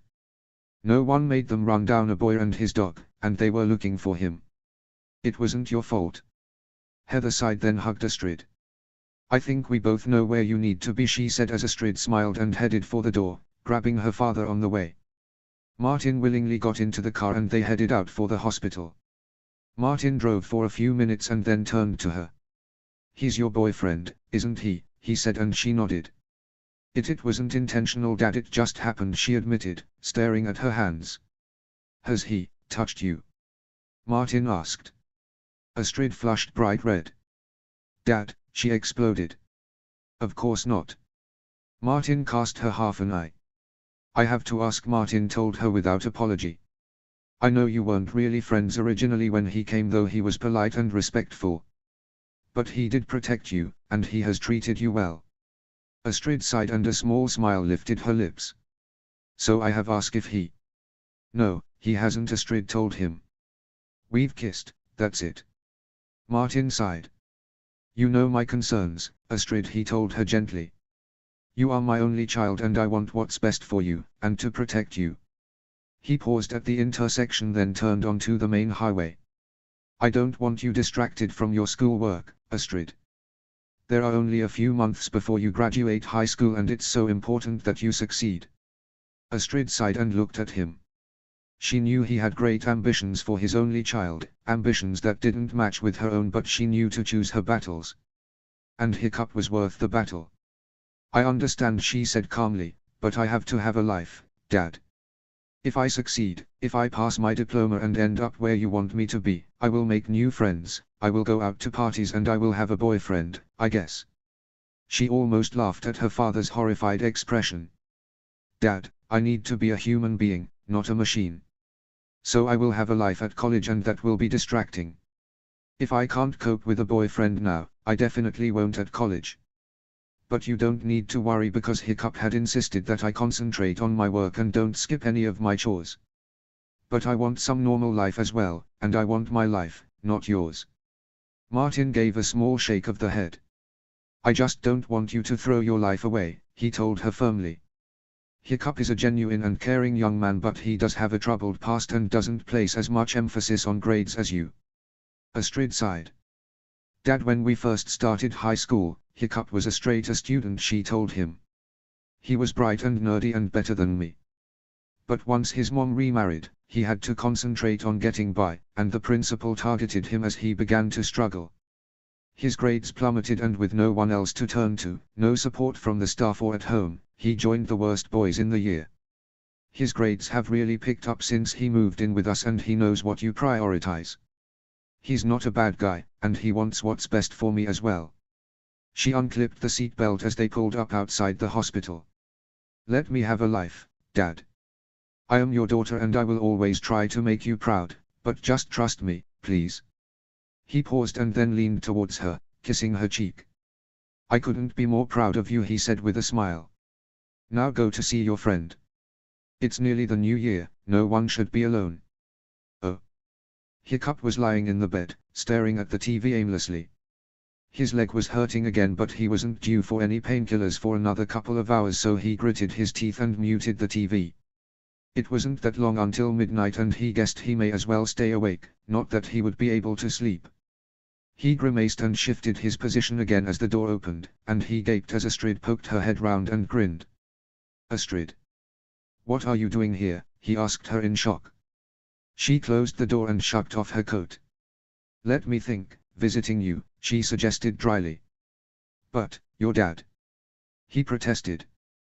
"Brought me here to be with my boyfriend," she told him with a smug smile. He knows?" Hiccup asked, his green eyes filling with concern. Astrid walked to his side, jerked her head to one side. "Move over," she commanded him. "Hey, this is my bed," he protested. "And I am your girlfriend wanting to sit next to you, so move over," she repeated firmly. Grumbling, he braced his hands and scooched over the bed, taking care not to jolt his painful leg much. She instantly sat next to him, swinging her legs up to lie alongside his, her body pressed alongside him. She stared up into his face and smiled. "Yes, my dad knows," she reassured him. "We had a talk." "Oh gods, I'm out on the streets in January too," he guessed. She rested a hand gently on his chest, feeling his warmth through the hospital gown. "No, my bad boy, you are not going anywhere," she said smugly. She leaned up and kissed him gently on the mouth. "Well, wouldn't exactly get far," he commented dryly. She chuckled and rested her head on his shoulder as his arm slid behind her and gently wrapped around her waist. "Was your dad okay?" She sighed. "He worries you'll distract me," she admitted. "Yeah, he made me promise not to distract you back when I arrived," he admitted in an ashamed voice. To be honest, didn't think that would be an issue, since there was no way on my god that Miss Perfect would fall for the class screw-up. My boyfriend isn't the class screw-up, she told him determinedly. Damn. Tell me where he is and I'll kill him. Hiccup teased her. She punched his arm gently. What is it about you and violence? Just communicating, she smirked. Oh, someone call the trauma team, he whined theatrically. Wimp. Not a wimp. I was run down. I almost lost a leg. Let me kiss it better, she offered with a grin, and he looked horrified. No. That would be really creepy. She kissed him gently again and rested her head back on his shoulder. My dad was concerned, but I did point out that I have to live my life and, well, live, she admitted. He's worried about distractions, but the fact is that life is distraction. And if I can't manage to finish my year with my supportive and protective boyfriend, then I'll never survive college. He gently pressed a light kiss on her hair and sighed. Astrid, you are clever and smart and determined enough to do whatever you want, he told her softly. And I certainly won't be allowing you to get too distracted, but you will need a little life outside of work, because otherwise you will have missed high school completely, and that would be as much of a disaster as failing. He paused. But I think we both know that doing the best you can means that you have the most choices and the greatest leverage. She raised her azure gaze to inspect his pale face, his bruises and scrapes fading after almost a week. What do you mean? She asked. His emerald eyes warmed with affection. Get your straight A's, graduate on the honor roll, be the class speaker, and then you have fulfilled your part of the bargain, he told her softly. Because then, you can apply for whatever you want. And you can remind your dad that law is often postgraduate. Persuade him to let you do what you want, and that you can consider law later, offer to work towards your fees, which will also give you vital life experience. You really are subversive, aren't you? She smiled. He gave a slight lopsided smile. I try, he murmured. Sometimes, you need to compromise to get what you want, milady. Case in point. He paused and waved a hand aimlessly over his scrawny shape. My heart says art, but I know that won't pay the bills and enable me to make enough to support me and mom. So I am aiming for engineering. I get to use my drafting abilities for plans and my mechanical skills. And I can still draw in my spare time, if I ever have any. She didn't mention that his mom had disowned him. She could hear the determination in his voice and knew he hadn't given up on reconciling with her, even though she had refused to answer the phone to her mom. Astrid hadn't told him that Valka had claimed to be a wrong number, even knowing her son was seriously hurt in hospital, but she guessed he had tried to ring her and had been blanked as well. Babe, whatever you do, you'll succeed in, and I have total faith, she told him, smiling. Just be who you are. He gently turned to her. I should be saying that to you, he murmured. Oh, she said, grabbing the remote and thumbing the sound up. It's the countdown to New Year. Her hand found his and he sighed. You know, I don't think in my wildest dreams, I could have imagined this last New Year, he murmured, his emerald gaze sweeping over her excited face. It was true, the previous New Year's Eve, he had been beaten for preventing Alvin hitting his mom and then locked in his room for the whole of the next day. I just can't believe how things turned out. I really just thought I would have to carry on, find a way to survive and stick things out with Elle. To stay with mom, but you know, I thank Odin for everything you've done for me. He leaned towards her and kissed her gently. As they kissed, the fireworks began, both on TV and audible through the windows. Astrid smiled as she pulled back, breathing hard.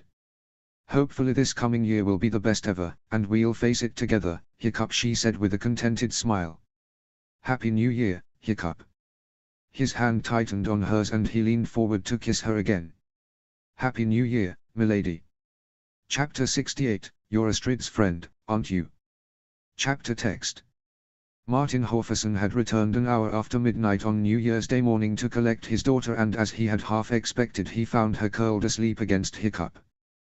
The boy had looked pale with deep shadows under his eyes, but his arm was curled protectively around Astrid and there was a little smile on her face as she lay, her head on his chest. Martin stared at them for a long moment, reluctant to wake them, but bleary emerald eyes opened and hiccup gave a small smile. She's safe, sir, he said softly. I only kissed her. Thank you for letting her see me. It meant a lot. Martin gazed at his daughter and nodded. You are her first boyfriend, he told the boy, his eyes inspecting the skinny shape thoughtfully. I don't want my daughter hurt, you understand? Hiccup sighed. I do, sir, I really do, he replied gently. And I will never do that. I think what's going to happen is she'll realize she deserves someone so much better than me and she'll leave me. He shrugged and his hand gently moved up from her waist to her back and he gave her a gentle rub. Astrid. Home.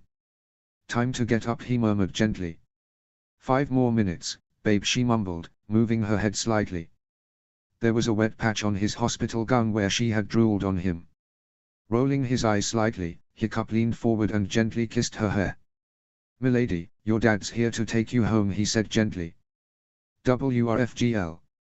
Astrid mumbled, her arm tightening across his stomach. And that moment it hit Martin Horferson, his daughter was no longer a little girl, but a young woman who was snuggled against her boyfriend. It was clear she trusted him and cared for him, and he stared at the boy once more. With a sigh, Hiccup raised a gentle hand and stroked her face. Time to get up and go home, he told her softly. She just clung tighter to him, so he looked up at Martin. I think you better take her anyway, he sighed. Her coat is over there. Martin nodded and carefully lifted his daughter in his arms. Her head lolled and she curled against him. Happy New Year, Hiccup, Martin murmured as he reached the door.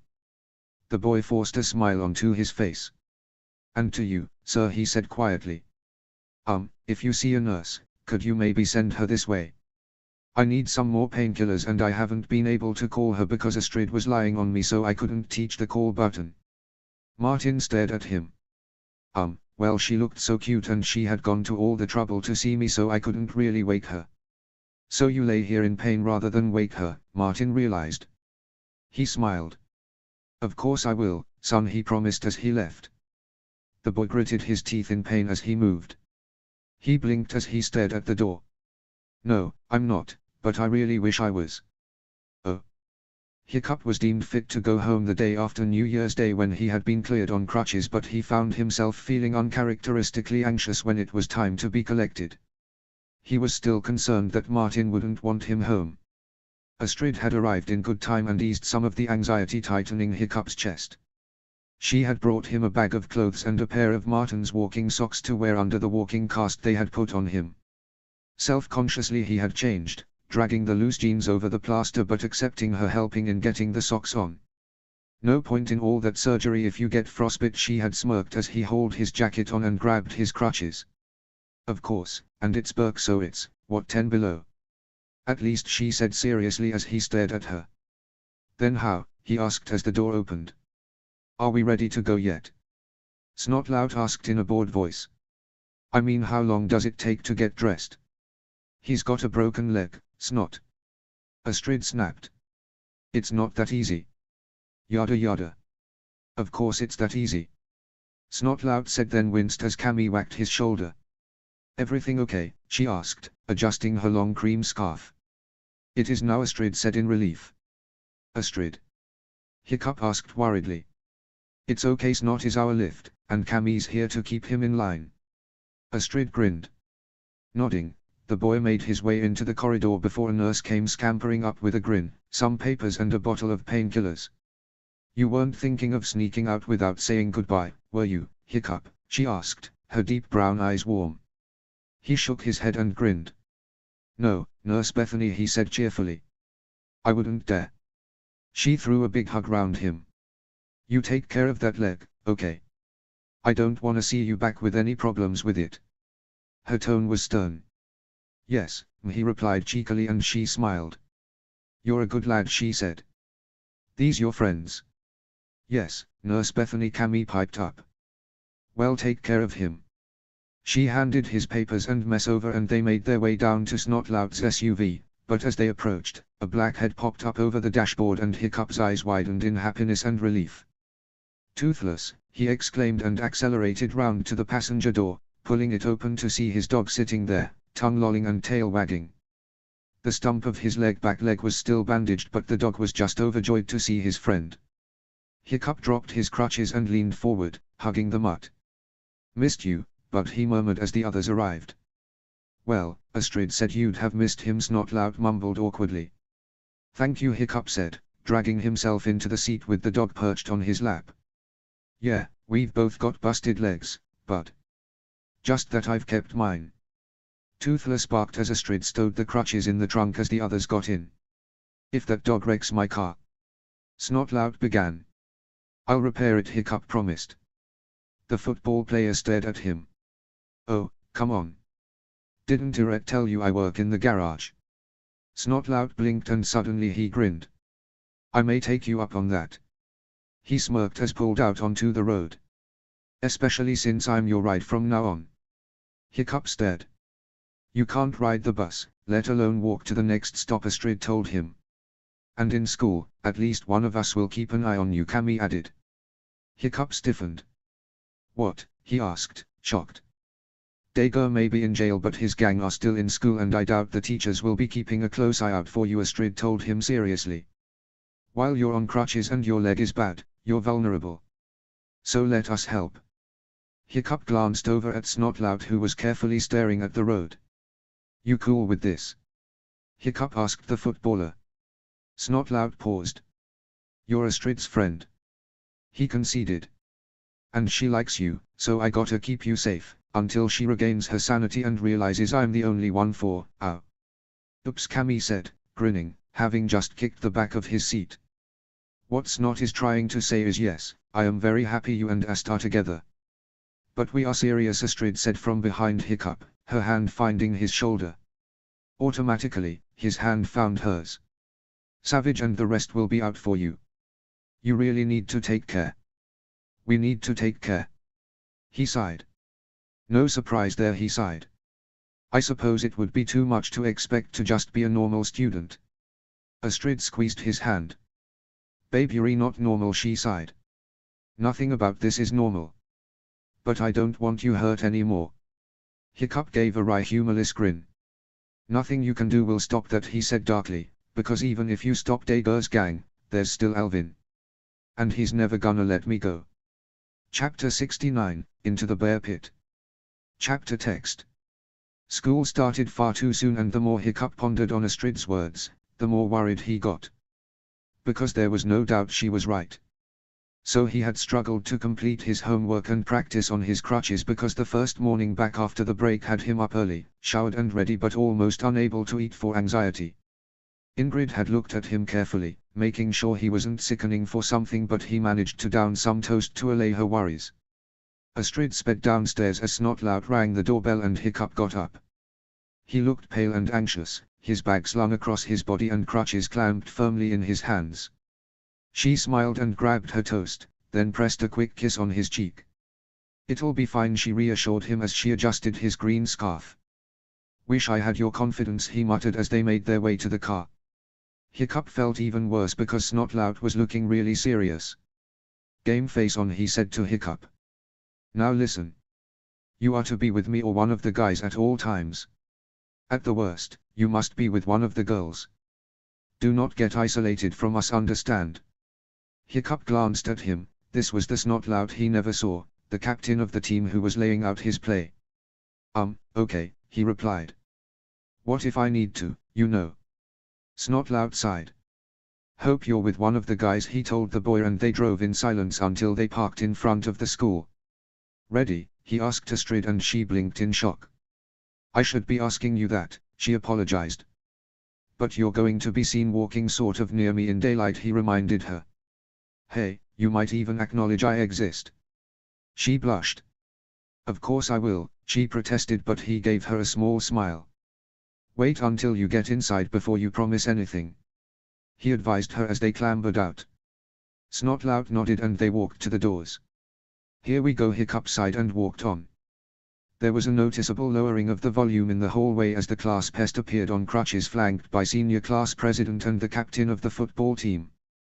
The intensity of the glares was stunning for a long moment, and then life resumed, full speed and full volume. "Ast. How was your Snoggletog? Get any good presents?" In seconds, Astrid was surrounded by the girls as well as a crowd of well-wishers: Anna, Damien, Lucy, Helga, Yorjai, Olaf all chatting at the top of their voices and asking questions. She grinned and automatically answered, asking questions back and catching up at top speed. Snotman. The dude is back in the house. How was your Snoggletog? The team surged forward and Snotlout found himself in the center of a crowd, backslapping and fist-bumping. Banter flew and Hiccup stared at them, then sighed. He had been jostled aside as the students surged around their leaders and he realized it was going to take a while for them to get free, and for him to get to his locker. Determinedly, he leaned forward, swung his crutches through and moved off up the hallway, heading for his locker. It took all his concentration to avoid the other students and weave up towards his locker. His emerald eyes flicked over the students, his stomach clenching as he saw Savage and Thuggery watching him. Mind if I walk with you, dude? My locker is just by yours, Tough said, falling into step by him. Hiccup glanced up to meet the grinning male twin. It's a free hallway, he admitted, though his tone was relieved. Tough took a few steps thoughtfully before he inspected the invalid. You shouldn't have taken off, he said slowly. Savage and the others are watching you, and they don't look friendly. You think? Hiccup asked, the sarcasm instinctive. Yeah, Tough sighed. Look, my sister reckons Astrid's in love with you, and has been since you saved her at the party. Hiccup's eyes widened. And I think she's right. So do you care for Astrid? She's been a friend for years and I don't want to think you're just playing her. Hiccup ground to a halt and stared at him in shock. That is the last thing from my mind, he said slowly, breathing hard. I really like her, and have for a while, but I wouldn't say anything because, well, she was Astrid Horferson. I mean, I would probably be arrested for even thinking about asking her out, let alone being her sort of boyfriend. Sort of? Yeah, not that I can actually be seen in public with her. Hiccup sighed. Her friends will keep her busy and I'll just try to keep out of trouble, and out of the way. I don't want her to end up being targeted by Lila and her cronies for going out with the school screw-up. They stopped. My locker's over there, dude, Tough said with a grin. Hiccup smiled. I can probably open my locker without killing myself, he noted as he thumbed in the combination, adjusted his crutches and carefully dumped the books he didn't need while making sure he had what he did in his bag. Then he closed the locker door, and came face to face with Savage. Hiccup's eyes widened and he backed up half a pace, breathing hard. Fishbone, the larger boy snarled. Hiccup gave a nod. Savage. How great to see you. Always a pleasure, he said. Looks like you had a little accident. Savage sneered. Hiccup looked surprised. Accident? Me? Oh, you mean this? He said, gesturing with his crutches. That would be where a pair of psychopaths mowed me down day after Snoggletog. Deliberately. Here the cops got him though. He paused and stared directly into Savage's cold eyes. Heard from Dager yet? How's he enjoying prison food? Savage slammed his hand onto the locker door, barring Hiccup's way. You know, if you drop charges, they could be let out. He growled. Actually, I don't think it works like that, Hiccup said quickly. I mean, there were witnesses, surveillance video, my blood all over the car, and the police have already pressed charges. Why should they go to jail for just disposing of trash? Savage snarled. Because they tried to kill me. Hiccup said warily. Is there a problem, dude? Tough asked, grinning. Savage didn't even spare him a glance. Just checking my friend here is okay, I mean, he looks like he's had an accident, and it would be a shame if he had another one. He said grimly. Why should he? Tough asked thoughtfully. You coming, Hick? We're in the same Viking history group. Sure, Tough. Hiccup said casually, his heart pounding in his chest. He gently pushed Savage's arm out of the way. Excuse me. He confidently swung his crutches through, tensing as Savage nudged him but staying upright as he fell into step by the male twin. Sorry, man, didn't he see him coming up on you? Tough murmured apologetically. He must have been watching.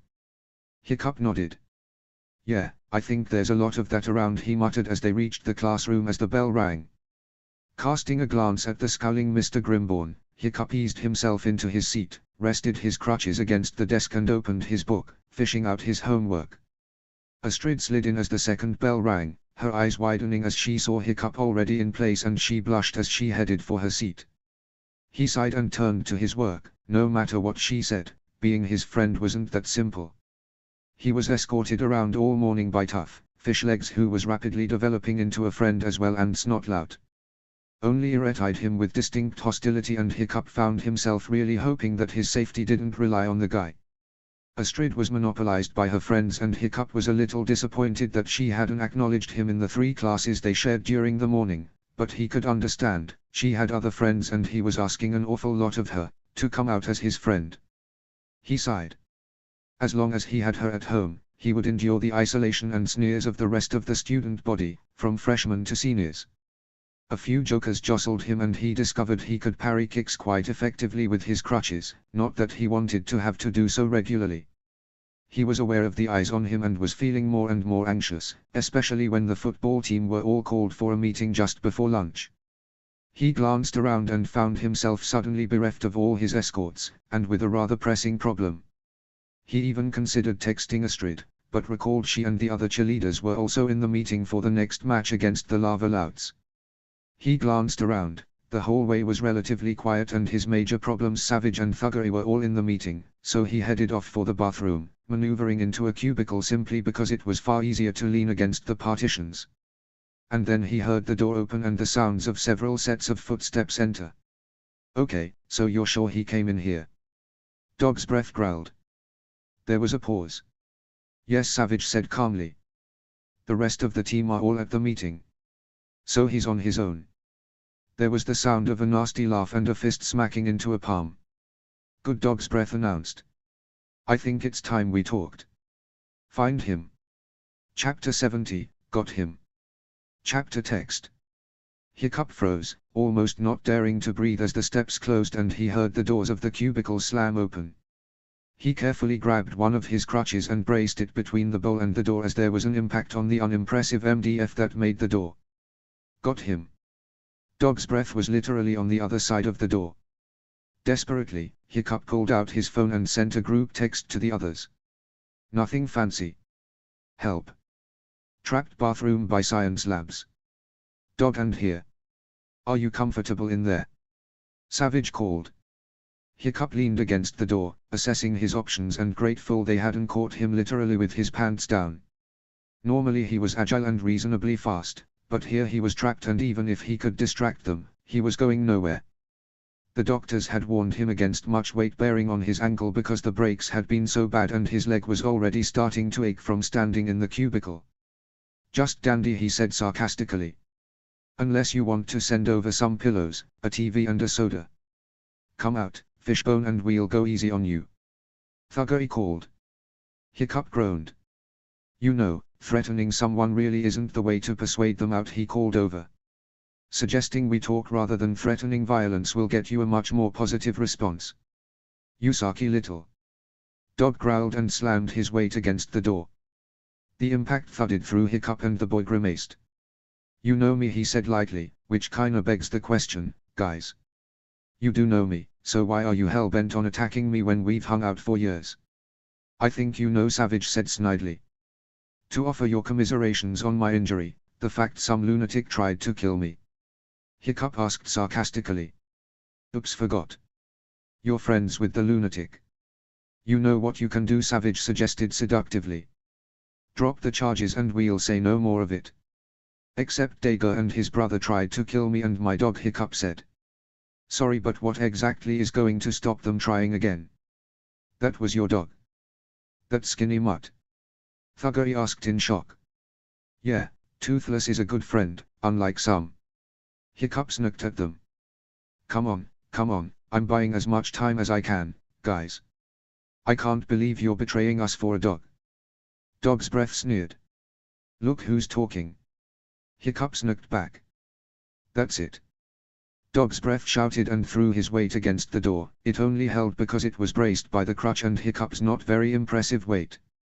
"Savage, you know this is insane." Hiccup shouted. "What are you going to do?" The door shuddered again. You're going to withdraw your complaint and Dager is going to walk free. To try again.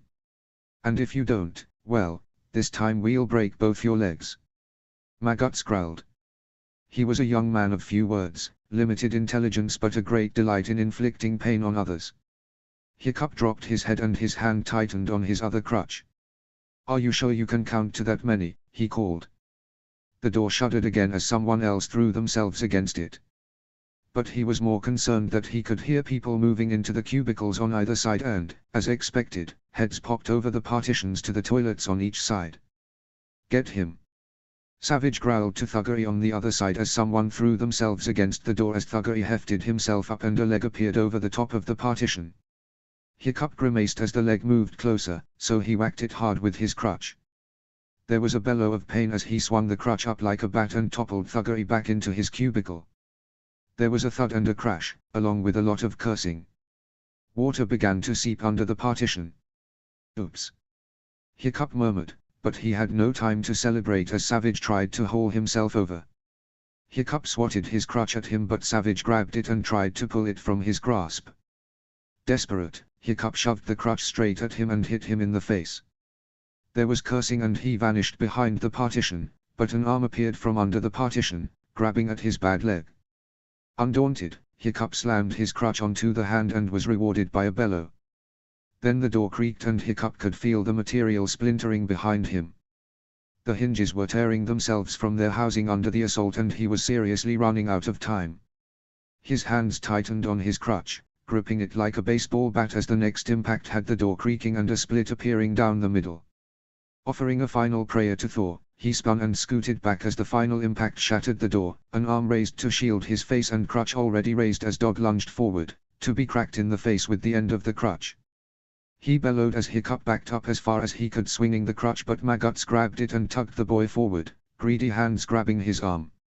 Get off me, he shouted, snatching at his other crutch but it was kicked away and he was hauled roughly from the cubicle and thrown across the bathroom, impacting the far wall and going down.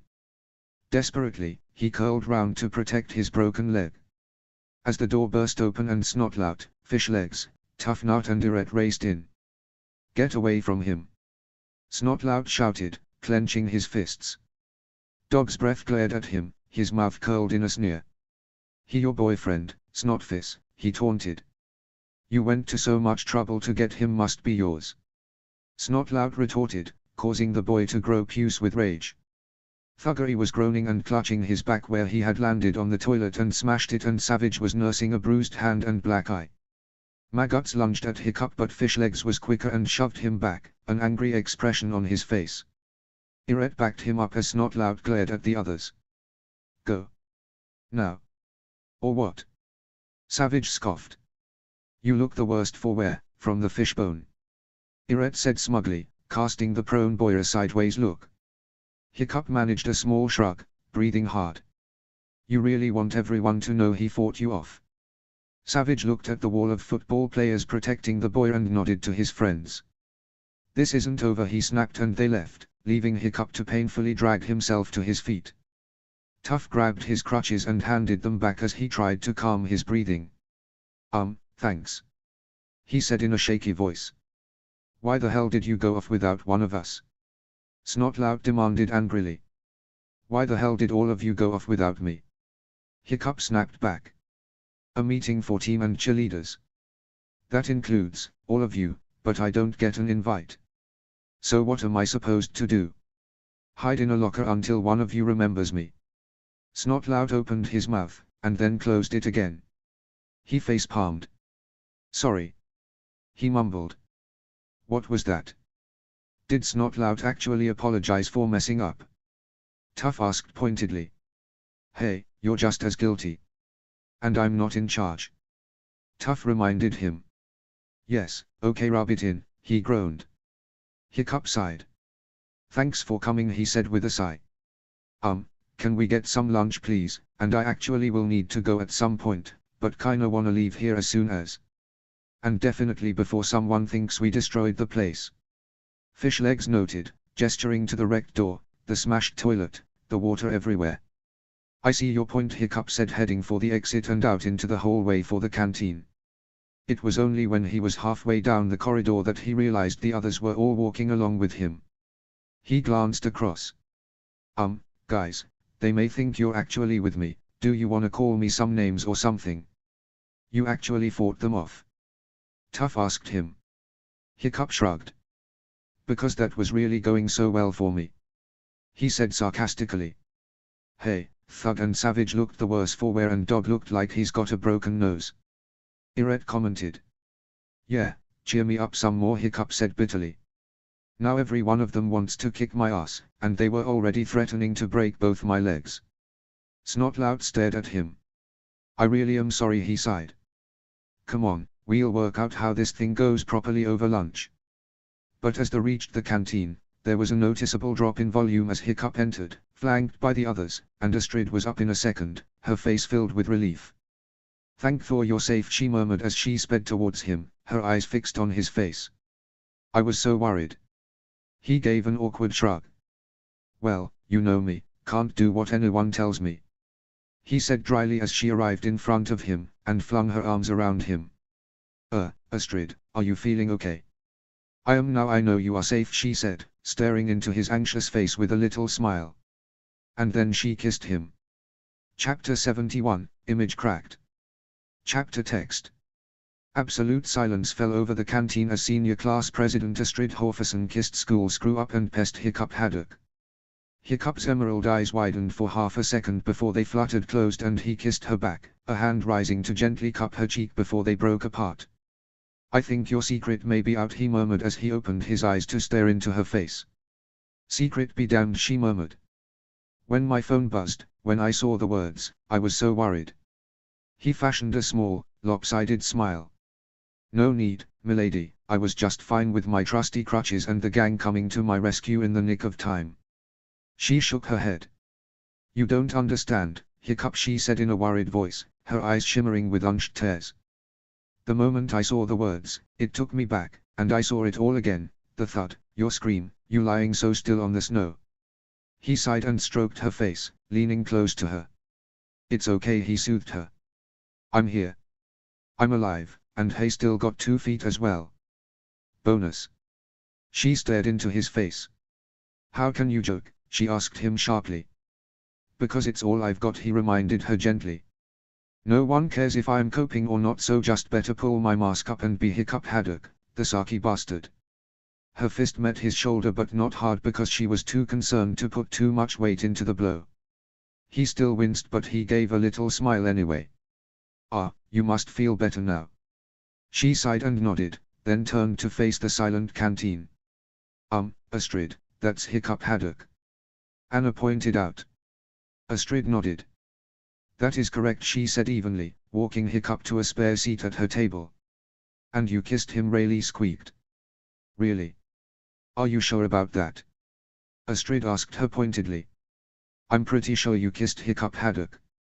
Lila piped up, her voice scornful. Wait, maybe it was a bet. Anna suggested. Yeah, it really looked like it. Savannah sneered. You let Hiccup Haddock eat your face. You.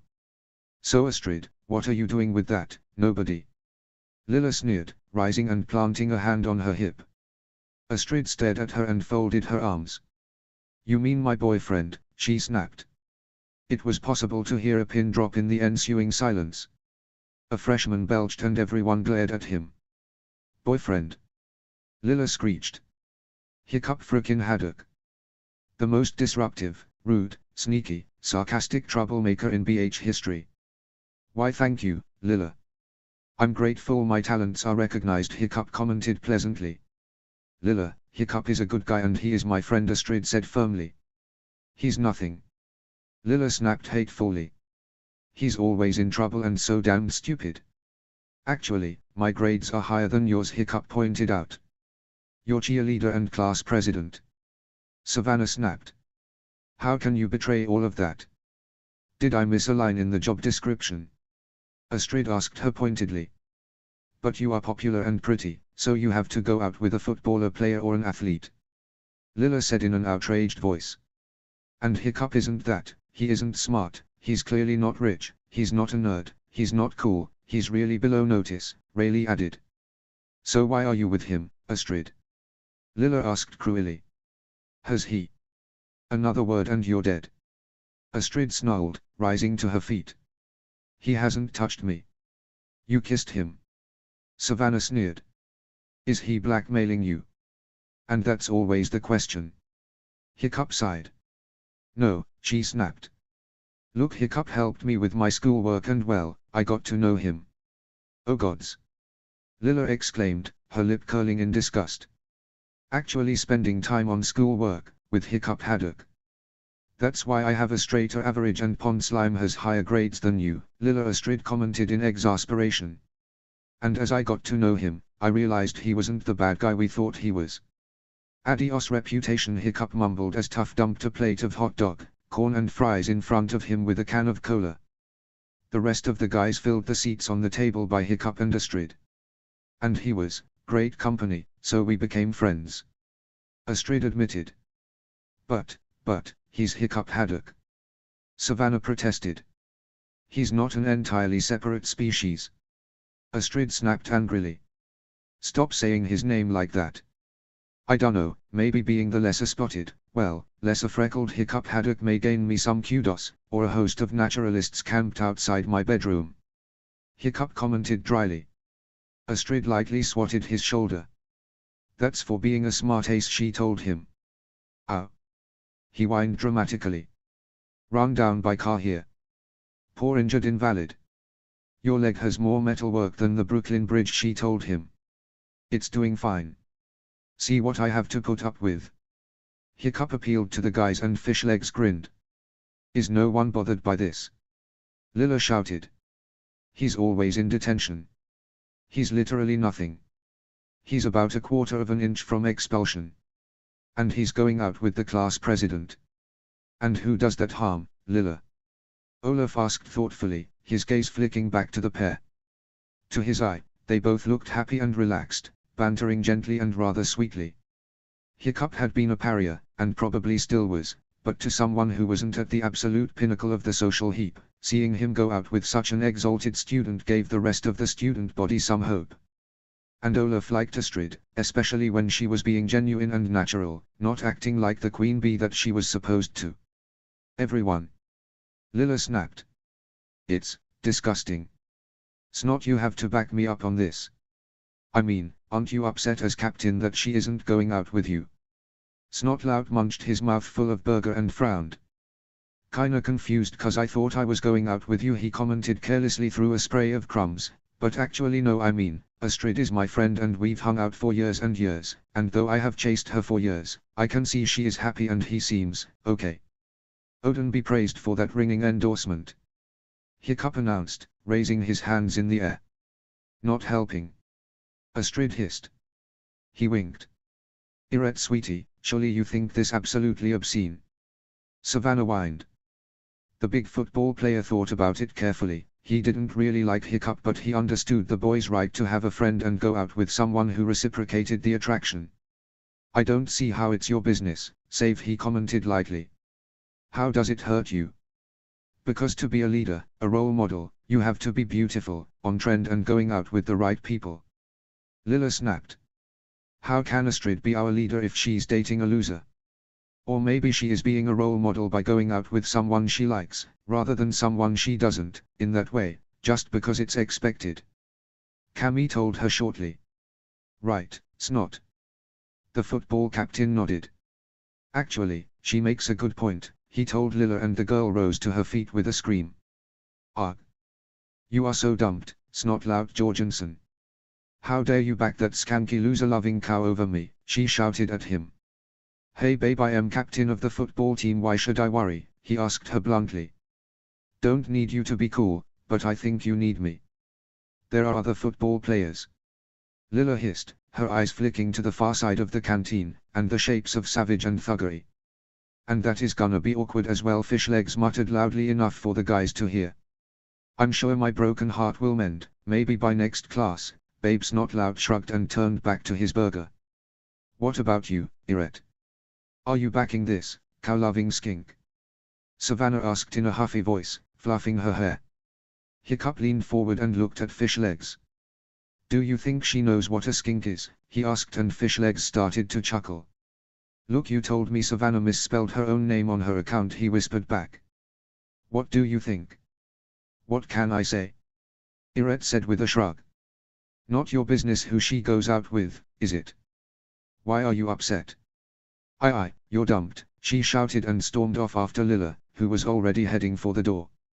About half a dozen girls, including Rayleigh, went after them, and a number of the younger students cast Astrid unfriendly or suspicious glances. She sat down heavily and looked at the guys. Irette, it's not thanks, she said heavily. I'm sorry they dumped you both. Told you I just caused trouble, Hiccup mumbled, leaning close to her, his hand gently finding hers under the table. She inclined her head towards him and gave a wan smile. No sweat, Babes Not Loud said, eating and spraying crumbs on the table. She was astonishingly boring. All she went on about was herself. Hiccup and Astrid shared an unwise glance while they were both struggling not to giggle at the hypocrisy, and then both burst out laughing. They were laughing so much that Astrid didn't even pick him up on calling her babe. Ruff scooched up closer to Irette. Hello, gorgeous, she said happily. So, free again. Irette started and looked around frantically to find some way to avoid the female twin. He said worriedly. Haddock. On your feet. A familiar voice bellowed across the canteen, causing all the students to stare at Boy as he cringed in instinctive fear. And the hits keep on coming. He groaned as the huge bearded shape cumbered closer. Get up, Alvin growled. I wants a word with your. Chapter 72, Sitting Duck. Chapter text. Hiccup levered himself painfully to his feet, grabbing his crutches. He had barely touched his food and doubted Alvin would allow him to finish. Astrid looked up at the principal, seeing the dark eyes glitter with hatred and feeling her stomach chill with the knowledge she had of his true nature. The boy forced himself to smile, his eyes wary as he carefully faced his stepfather. Oh hey, Al. How is your Snoggletog? Had a good time with all your family, he asked pleasantly. I heard you were knocked down, boy. Alvin growled. Shame you got up. Hiccup stared directly into his face. Light relief compared to home, he said directly. I needs a word with your. Alvin growled and the boy gestured to his plate. Mind if I finish, Al? He asked calmly. I mean, the cuisine here ain't great, but it tastes better than nothing, and the docs did say I was to build myself up. Seems I've been malnourished for the last couple of years, they were very concerned. Alvin's huge fists tightened and he lunged at the boy. I said you was coming with me now, he shouted. Hiccup grimaced as he was grabbed and hauled away, and for a moment, he glanced despairingly at Astrid before he was jerked away. I'll bring your bag to Art, Hiccup, she said, and his shoulders slumped in resignation. Thanks, Astrid, he sighed as Alvin hauled him out. Unstable, barely able to keep up, he staggered into a wall and looked up warily, trying to get his crutches in place as the big man paced up and down. You know the entire canteen saw you drag me out. If I turn up covered in bruises, someone might notice. No one cares about your, Hiccup, Alvin growled. Not your mother, not me, and not anyone in that canteen. You're wrong, Hiccup thought anxiously, not taking his eyes off the principal and praying hard. Astrid would notice. Probably. I hope. But aloud he said, you do know this is a hallway. Anyone can walk past, and some students here cling to the illusion you're a human being. He stumbled back as Alvin slapped him hard. The sound echoed round the hall as he cringed back. Pressed hard against the wall, he shook his head and glanced up. Well. You hate me enough to risk your job. I'm touched, Al, I really am. You know I were wrung several times by a woman trying to tell me about your injury, Alvin sneered, grabbing Hiccup and hauling him towards his office. I don't like being bothered. I dunno, maybe they imagined that my stepfather should care if I was alive or not after a serious accident, maybe that my only living parent would want to see me, Hiccup snapped bitterly as Alvin shoved him ahead and he struggled to stay upright and ahead of the big man. Clearly they didn't realize you'd make sure she refused to answer. He flinched as Alvin lunged at him and the principal laughed cruelly. Not so brave, are you? More than you can ever imagine. Says the man who abuses skinny kids and women. Hiccup snicked back. The principal opened the door and violently shoved Hiccup through, watching him fall to the floor. Menacingly, he prowled round as the boy scrambled back, reaching for his crutches. "What do you want, Al?" he asked tiredly. "Where are you staying?" Alvin shouted. "You're not dead and you look clean, so someone is putting you up." "Gee, I think you may be right." Hiccup taunted him. "Where?" Alvin shouted, grabbing his jumper and dragging him to his feet. "I have to know." "Why?" Hiccup asked him directly. "You threw me out. You're claiming I ran away. I'm clearly safe. Do you want people to know I was your stepson? That you are the abusive stepfather?" He stared deep into the man's eyes. "Because the hospital have seen my scars, Al." He braced himself and pushed the man's hands off him. "And if they ask who did them again, I may tell." Alvin glared at him, then swung, the punch slamming him back to the floor. "I'll expel you, you little bastard," he roared. "Do it, and you see the cops that evening," Hiccup told him. "You'll lose your mother forever if your lies tell them about me," Alvin told him fiercely as Hiccup struggled to his feet, blood on his face. "I am already lying by saying you aren't my stepfather and that I won't tell who harmed me," the boy said sternly. "And way I see it, you've already taken Mom. I mean, she wouldn't even speak to me when I was in hospital, in the frickin' ICU. So nothing left to lose there. High school is the only thing I want, Al, and you're gonna deliver. No more detention, no more little chats, much though I love them. By the way, no more telling the teachers to undermark me or fail me on principle, and you warn Savage, Thuggery, Dog's Breath and Maggots off, or Family Services and the cops find out who burned my arm repeatedly, who broke all those bones, who was starving me, who left the scars on my back, and do you think they'd believe a principal or the boy he abused? You little..." Hiccup raised a finger. "Aha!" he said, gripping his crutches and levering himself to his knees then feet. "Nice as it has been, Al, I have classes to attend and a diploma to achieve, and I will get my diploma." He moved to the door and paused. "You have a real nice day," he smirked and left the room. He heard the chair crashing and the sounds of destruction, but for once, it wasn't Hiccup on the receiving end of the abuse, so he carried swiftly, back towards the canteen. Alvin wanted him to be a bad boy. He'd be a bad boy, but not a pest or a loser. He'd be the bad boy blackmailing the principal to finally stay off his back. And because Al had taken his mom, he'd taken the only thing that had stopped Hiccup standing up for himself. And somehow, it felt wonderful. Oh. He had actually caught the gang before they left the canteen and had managed to snaffle the remains of his lunch as well. Astrid had still carried his bag as she walked alongside him to art, and he had almost felt like he was dreaming, because she had talked to him, laughed with him and treated him like normal. But some of the students had already changed towards her, a handful of Lila's friends, and they were giggling and pointing at her in the hall, the sounds of scornful laughter sounding as they walked past. Hiccup had been used to it, but Astrid's face had grown pale and he could tell she was incredibly upset. "You could always break up with me and tell them all you were being blackmailed by the bad boy," he murmured to her gently. "Then they would all pity you and be on your side." "And not on yours," she realized, staring over into the emerald eyes. He gave a slight smile. "As long as my security detail stay with me, I can survive." "At school," he replied softly. "If that happened at home, of course, I wouldn't make it." She stared at him. "I am crazy about you, milady. Which is why I'm happy to be ignored and scorned at school, if it helps you." She stopped and turned to face him.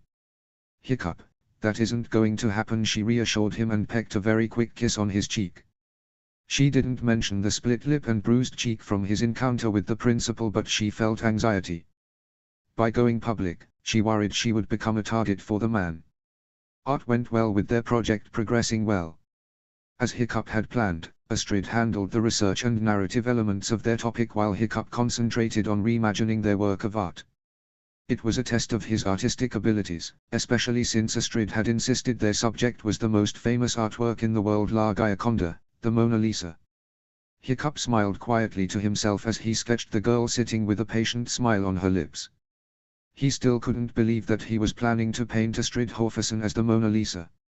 "I think that's one of your best works," Miss Sylvester commented over his shoulder. He looked up and smiled. Thanks, Miss Sylvester, he said with a smile. That means a lot. And I have a great subject. Miss Sylvester leaned close. And rumor has it that you are fonder of her than anyone realized, she murmured. He blushed fiercely and stared at his hands. I think, having you to support me, to make me help her, was really important, he admitted. I owe you so much. She gently patted his shoulder. You know you're a good boy, hiccup. I know you have that don't care mask you wear, but I think there's someone underneath who is really worth knowing. She smiled. Ah, you will make me tear up, he said lightly and grinned. But thanks.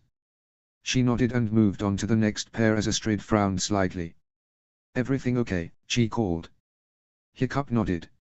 Actually, yes, he smiled and turned back to the sketch. After the class, Tuff was waiting to escort him to English, his final class, but as Astrid emerged, there was a bellow down the corridor. Miss Horferson. Alvin snarled and she stiffened and turned to face him, the grim knowledge of how he had treated Hiccup suddenly making her very wary in his presence. Yes, sir, she asked politely as Hiccup grabbed Tuff and stopped them moving. His stomach was suddenly dancing with apprehension. I've had complaints about your conduct, he growled, and she started. Sir, she asked, trying to keep her voice from shaking. Hiccup turned and began to move towards her, but she cast him a warning glance. Alvin saw the move and grinned cruelly. Yes, it seems some of the students have been disturbed by your inappropriate sexual conduct, he snapped. Her eyes widened, her head already shaking. Sir, I... Silence, he roared, and she stumbled back a pace. Lila had appeared at the end of the hall and was grinning broadly, so at least Astrid knew who was behind this. You were seen making out with some ragamuffin boy in front of the wild student body in the canteen. She blinked in shock at the hypocrisy. They had kissed, like 100 others had during the year, so why was she being singled out? Because it was Hiccup. She cast him a worried glance and his stomach clutched with fear. This was Alvin's revenge. He couldn't target Hiccup anymore, so he would swing his evil attentions to the one person that Hiccup was known to care for. And ultimately Hiccup knew he had achieved nothing, because he had made her a sitting duck. Detention, Alvin snapped. And any more of this, and I may need to remove you as class president or expel you. Chapter 73, I won't let him harm you. Chapter text. Astrid stared frozen as Alvin Treacher stomped away down the corridor, leaving the students silent as they stared at her. Hiccup felt his heart sink in dismay at the expression on her face, shock, dismay, anger, and he knew that Alvin was doing this to get at her, and maybe take her away from him as well. He knew Astrid was proud of her achievements, her perfect disciplinary record and her position, and all were threatened. The look on her face wasn't giving him much confidence. He looked back at her, but she turned away brusquely and headed for her class with Camille moving urgently to her side. He saw the two girls lean close and speak quickly and quietly. They had only been openly a couple for less than 2 hours, and already Astrid was being eyed like a disappointment and loser by about a quarter of the students and had detention. Hiccup feared that she was rethinking her decision to go out with him, and worse, that Martin would blame him as well for Astrid's problems. He stared after her until Tuff swatted him on the shoulder. Come on, Manuel will be late, and Mr. Larson isn't the forgiving type. He warned the skinny boy, but Hiccup shook his head. I gotta do something about this. He protested. Tuff stared at him. Like what? He said. Getting into more trouble won't help Astrid. Hiccup stared wildly at him. You don't understand, he said urgently. I gotta get her out of this, and stop Alvin. Tuff stared at him. He'll make her hate me. Astrid's not like that. The male twin said, frowning. But Alvin is, and Lila. Hiccup's face fell into a scowl. Oh, I'll have to fix her properly this time. So it was you with the goo. Tuff grinned wickedly. Okay, I'm in. Just don't let Elle catch you. Hiccup sighed. He'll be watching me like a hawk, he admitted. But first I gotta get her out of detention. Tuff clapped him on the shoulder. I'll help if I can, he offered. Hiccup looked and smiled, heading fast for Larson's class. Can you call Fish, Snot and Direct? I need to get the girls, he said. Astrid left her law and government class with some trepidation and headed towards detention. She asked the others to make her apologies to Coach Bergstrom, wondering what the large hairy woman would think. Astrid was known to be reliable with a perfect record, and now she was letting the team down. She had never done detention before and she had no idea what to expect, but she arrived on time and walked into the room, seeing Alvin's face twisted in a nasty smile at her presence, and pointed her to a desk on the front row. She silently sat there and wondered what she was supposed to do. One junior and a freshman also scurried in and took their seats as the principal checked his watch. But Alvin was just settling in his huge seat. The door slammed open and Hiccup swung in, flashing Mr. Treacher a broad grin. "Hi, Al. Sorry I'm late," he said without apology and plopped down at the desk next to Astrid. The principal scowled and glared at the skinny boy. "What are you doing there, Hiccup?" he growled. "You ain't got detention." A pair of emerald eyes flicked up. "Well, that had to be a mistake on your part," Hiccup said insolently. "I mean, I've done detention every evening this year, but this time, you've put Astrid in detention for kissing a boy, but as the boy in question, I really have to be in here as well, as I am guilty of kissing her." "That weren't the point, boy," Alvin growled. Hiccup lifted his head. "Then what was?" he demanded. "You said someone had complained about her kissing someone in public, but as I was kissing her, she can hardly be held solely to blame. And as she's not the only person to have kissed in the canteen this year, it all seems a bit biased." "Shut up!" Alvin shouted, advancing on the boy. Hiccup stiffened and his eyes widened as Alvin grabbed his shoulder and dragged him to his feet. His hands flailed for his crutches and he managed to grab one before he was shoved violently towards the door. He staggered and hit the wall with a heavy slam, breathing hard. "Get out!" Hiccup looked up and slowly, stubbornly shook his head. "Can't do that," he grunted as he levered himself back onto his feet and looked at Astrid. "You see, I'm not like her. She's class president. She does as she's told, not matter how wrong or how unfair the order is. I don't. I think for myself and I argue. Hell, you know I don't do a look-a-damned thing you say, Al. But I won't let you victimize her when there are 100 people in the school guilty of what she did today, and I was even more guilty because I kissed Astrid Horferson." He glared at Alvin. "Get out or you'll regret it," Alvin growled. Hiccup straightened up and stared into the man's eyes. "We both will," he smirked, inviting Alvin to make a move. Astrid's eyes widened, realizing that he was deliberately baiting the man who had beaten and tortured him in his own home, and she realized how much courage it must have taken.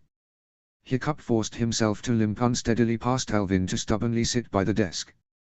"But you can't make her do detention for kissing a boy without having the boy here." Alvin's huge fists clenched and he slowly closed on Hiccup. Astrid saw him instinctively hunch his shoulders, steeling himself for another blow, and then the door to detention opened and 3 shapes sped in. "Sorry we're late," Fishlegs announced brightly. Alvin glared at him. "Why are you in German?" Alvin growled. "Well, Heather and I kissed in the canteen today as well, so we must have earned detention," Fishlegs explained cheerfully. Heather nodded and sat behind Astrid while Fishlegs squeezed into the desk behind Hiccup. "Mr. Jorgensen?" Alvin asked angrily. "Kissed Lilla in the canteen as well," Snotlout said casually. "Don't see the scheming bitch here though." "Coward!" Hiccup murmured. "You are not in detention," Alvin bellowed. "But you detained Astrid for that reason," Heather pointed out. "All of your seniors get out." "Not your, Hiccup," Alvin roared, and they all got up and scurried out. Astrid cast Hiccup a worried look, but he gave her a small nod and she was swiftly but firmly escorted out by her friends, leaving Hiccup with the other 2 detainees. After a moment, they were sent out as well. Eyes wide with sudden fear, she cast a despairing look at her friends and lunged at the door, but Heather held her back. "You can't go in there," she said urgently. "Hiccup organized us to come in and get you out, Ast. He knew Alvin would be mad, but he wanted you safe." "No," Astrid protested. "He's in there with Alvin." Her hand rested softly on the door and she could hear Alvin's shouts from within, and the quiet slightly nasal voice of the boy. There was the sharp sound of a slap and Astrid flinched. Heather and Snotlout hauled her back and the teens all retreated a respectful distance from the door when it suddenly opened and Hiccup emerged, his crutches swinging through, his head down. Alvin shoved past him and he almost fell, but Astrid dived forward to catch his arm. He lifted his head and fashioned a small smile. "Are you all right, milady?" he murmured. She gaped, seeing a scarlet mark on his cheek. "I should be asking you," she scolded him. "I don't matter," he said quietly. "As long as you are all right." She blinked then and then punched him in the shoulder. He just flinched and she felt worse, lifting a hand to his bruised face and leaning forward to bury her face in his neck. He awkwardly wrapped his arm around her. "I had to get you out of there, milady. I couldn't let you be targeted because of me. I mean, being Hiccup is a crime, one I'm constantly guilty of. But you shouldn't suffer for just being kind to me." "Hiccup." She began and sighed. His green eyes flicked over her face and he sighed. "I understand," he said tonelessly. He made to pull away but she clung on to him, tears in her eyes. She shook her head. "No, you don't," she said urgently. "I'm a Viking, I'm tough." She paused. "And I am not breaking up with you just because some bitches don't like it." He managed a faint smile. "I'm sure Alvin would appreciate being called a bitch," he murmured, and she kissed him gently. "That's another detention," she said softly, and he groaned. "I'm harming you," he admitted. She shook her head, her eyes carefully searching his bruised face. "Did he hurt you?" she asked him gently. "Nothing I haven't had before," he said evasively. "That means yes," she translated, and his eyes flicked to meet hers. He gently stroked her cheek. "Are we going to detention or going home?" Snotlout moaned in a bored voice. "Actually, we all have practice, and Hiccup is gonna come with us," Fishlegs reminded him, and they all sighed. "And we're late," Heather reminded them with a small smile. Astrid gave Hiccup a small smile. "See ya later," she whispered. He nodded. "Don't be late," he murmured as she turned and ran off. Once she was gone, he sagged slightly and then stared at the others. "I'm coming," he sighed and limped off after them, as quickly as he could manage. "Oh." Astrid was concerned because he was quiet in the ride home, though no one got much of a chance to say anything because Snotlout was telling both of them how awesome he had been in practice and how brilliantly he had covered for the absent Dager. Hiccup had remained still when the carrot-haired boy's name was mentioned and stared silently through the windshield, breathing quietly. They arrived home and Astrid helped Hiccup down, thanking Snotlout, who grinned and promised to be on time the next morning. Hiccup had waved but kept his head down, heading quietly into the house and heading for his room. Astrid had greeted her parents and chatted about the day, when she realized that Hiccup hadn't come down. She frowned and sped up the stairs. He was in his room, sat quietly on the floor against the wall behind the door, his knees drawn up to his chest and head down. His crutches were strewn on the floor and he looked wretched. Astrid frowned and crouched down by him. "Hiccup," she asked gently. "Are you okay?" Reluctantly, he shook his head. His face was still buried in his knees, so she sat by him, resting gently with her shoulder carefully in contact with his. "I'm not going anywhere, Hiccup," she said calmly. "And I'm not giving you up." "You should," was the muffled reply. "Hiccup, just because Lila is a bitch and Mr. Treacher wants to cause trouble doesn't mean I'm going to fold," she told him. He slowly lifted his bruised face. "You should give me up," he said hoarsely, his face pale. Her hand found his and her fingers slid between his. She felt his grasp gently curl around hers and his emerald eyes met hers. "You know, I had finally made a stand against him, told him that he couldn't continue to persecute me, because I would turn him in. I wasn't asking for anything except to be treated fairly and get my diploma. And for an hour, I thought I was free, that I could manage to be treated like anyone else." Then he wiped the heel of his hand across his cheek. He sighed, turning to face her fully, and there was a broken look in his eyes that she hadn't seen since he was turned away by his mom. Then Lila went to him and gave him the lever he was looking for. "Now he knows he can target you, can hurt you to get to me, and he told me that in the detention room. Babe, I'll be okay." She began, but he shook his head. "He'll damage you because he wants to hurt me," he told her gently, leaning his forehead against hers. "And I can't allow that. He can do whatever he wants to me, but I won't let him harm you, milady." Then he leaned forward and kissed her, his lips pressing desperately against hers, and she wrapped her arms around him, holding him close. When he broke the kiss, he buried his face in her neck, curling close. "It's okay," she said, stroking his head and feeling him trembling. "It's been a rough day." "You think," was the muffled reply. "You've returned to school, been subjected to the normal friendly Burke High welcome, ambushed by Dager's friends, sneered at by half the senior year and then had to face Alvin in detention, to save me," she told him clearly. "Babe, you saved me again." "Of course," he mumbled. "I love you. I won't let anyone hurt you." She stared at him, her fingers absently carding his wild auburn hair and nuzzled against him. Her mind completely blanked at the words. She blinked, glad he couldn't see her face at the moment. "My hero," she murmured. "It's okay. You're safe. It was just a rough day." He lifted his face, his emerald eyes dark with worry. "It'll get rougher," he said. Chapter 74, Rougher. Chapter text. Hiccup's words turned out to be prophetic as the next couple of weeks went rapidly downhill. When they entered the school, the noise level in the hall dropped and whispers instantly began, whispers and giggles. Hiccup put his head down as usual and walked with his escorts to his locker while Astrid stuck to her friends, carried out her duties and arrived at every class on time.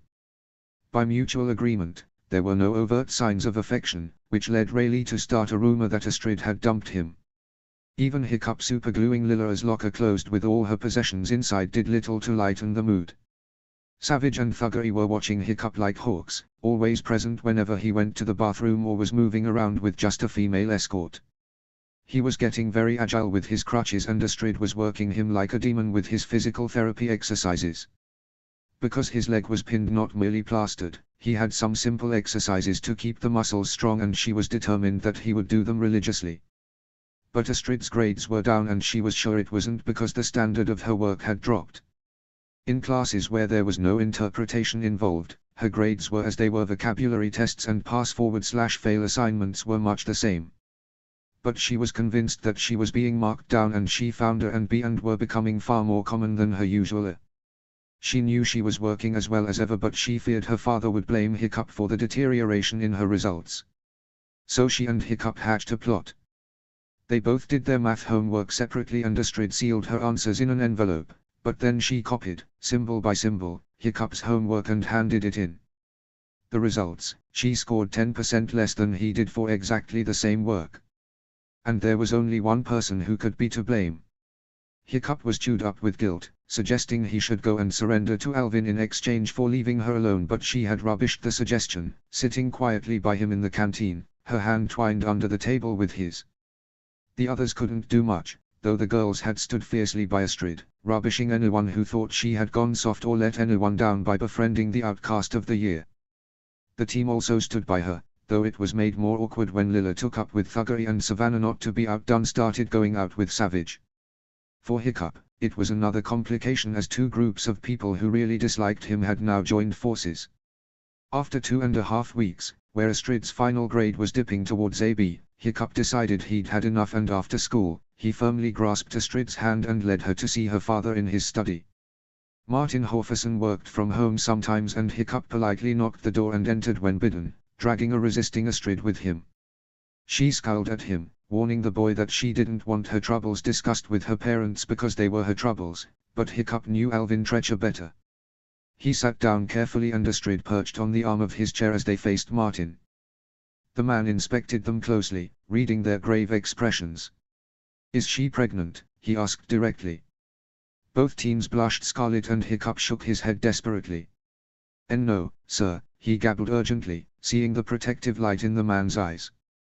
"I can honestly say we've not done anything except kiss, and even then, I'm kind of careful what I touch, in case she punches me." "Dad! How could you accuse us of doing that?" Astrid shouted at him, her eyes glittering. Martin was unrepentant. "It's the first thing that comes to mind when your daughter and her live-in boyfriend come into your study and look so serious," he told them shortly. Hiccup gave a very nervous laugh. "No, it's nothing like that, but it is something that could have almost as devastating effect on Astrid's future." Martin's brow furrowed further. "And I guess it probably is my fault," he added softly. Astrid's hand gently stroked his hair and she rested her head briefly against his shoulder. "It's okay, babe," she murmured. Then, with a sigh, she explained the problem.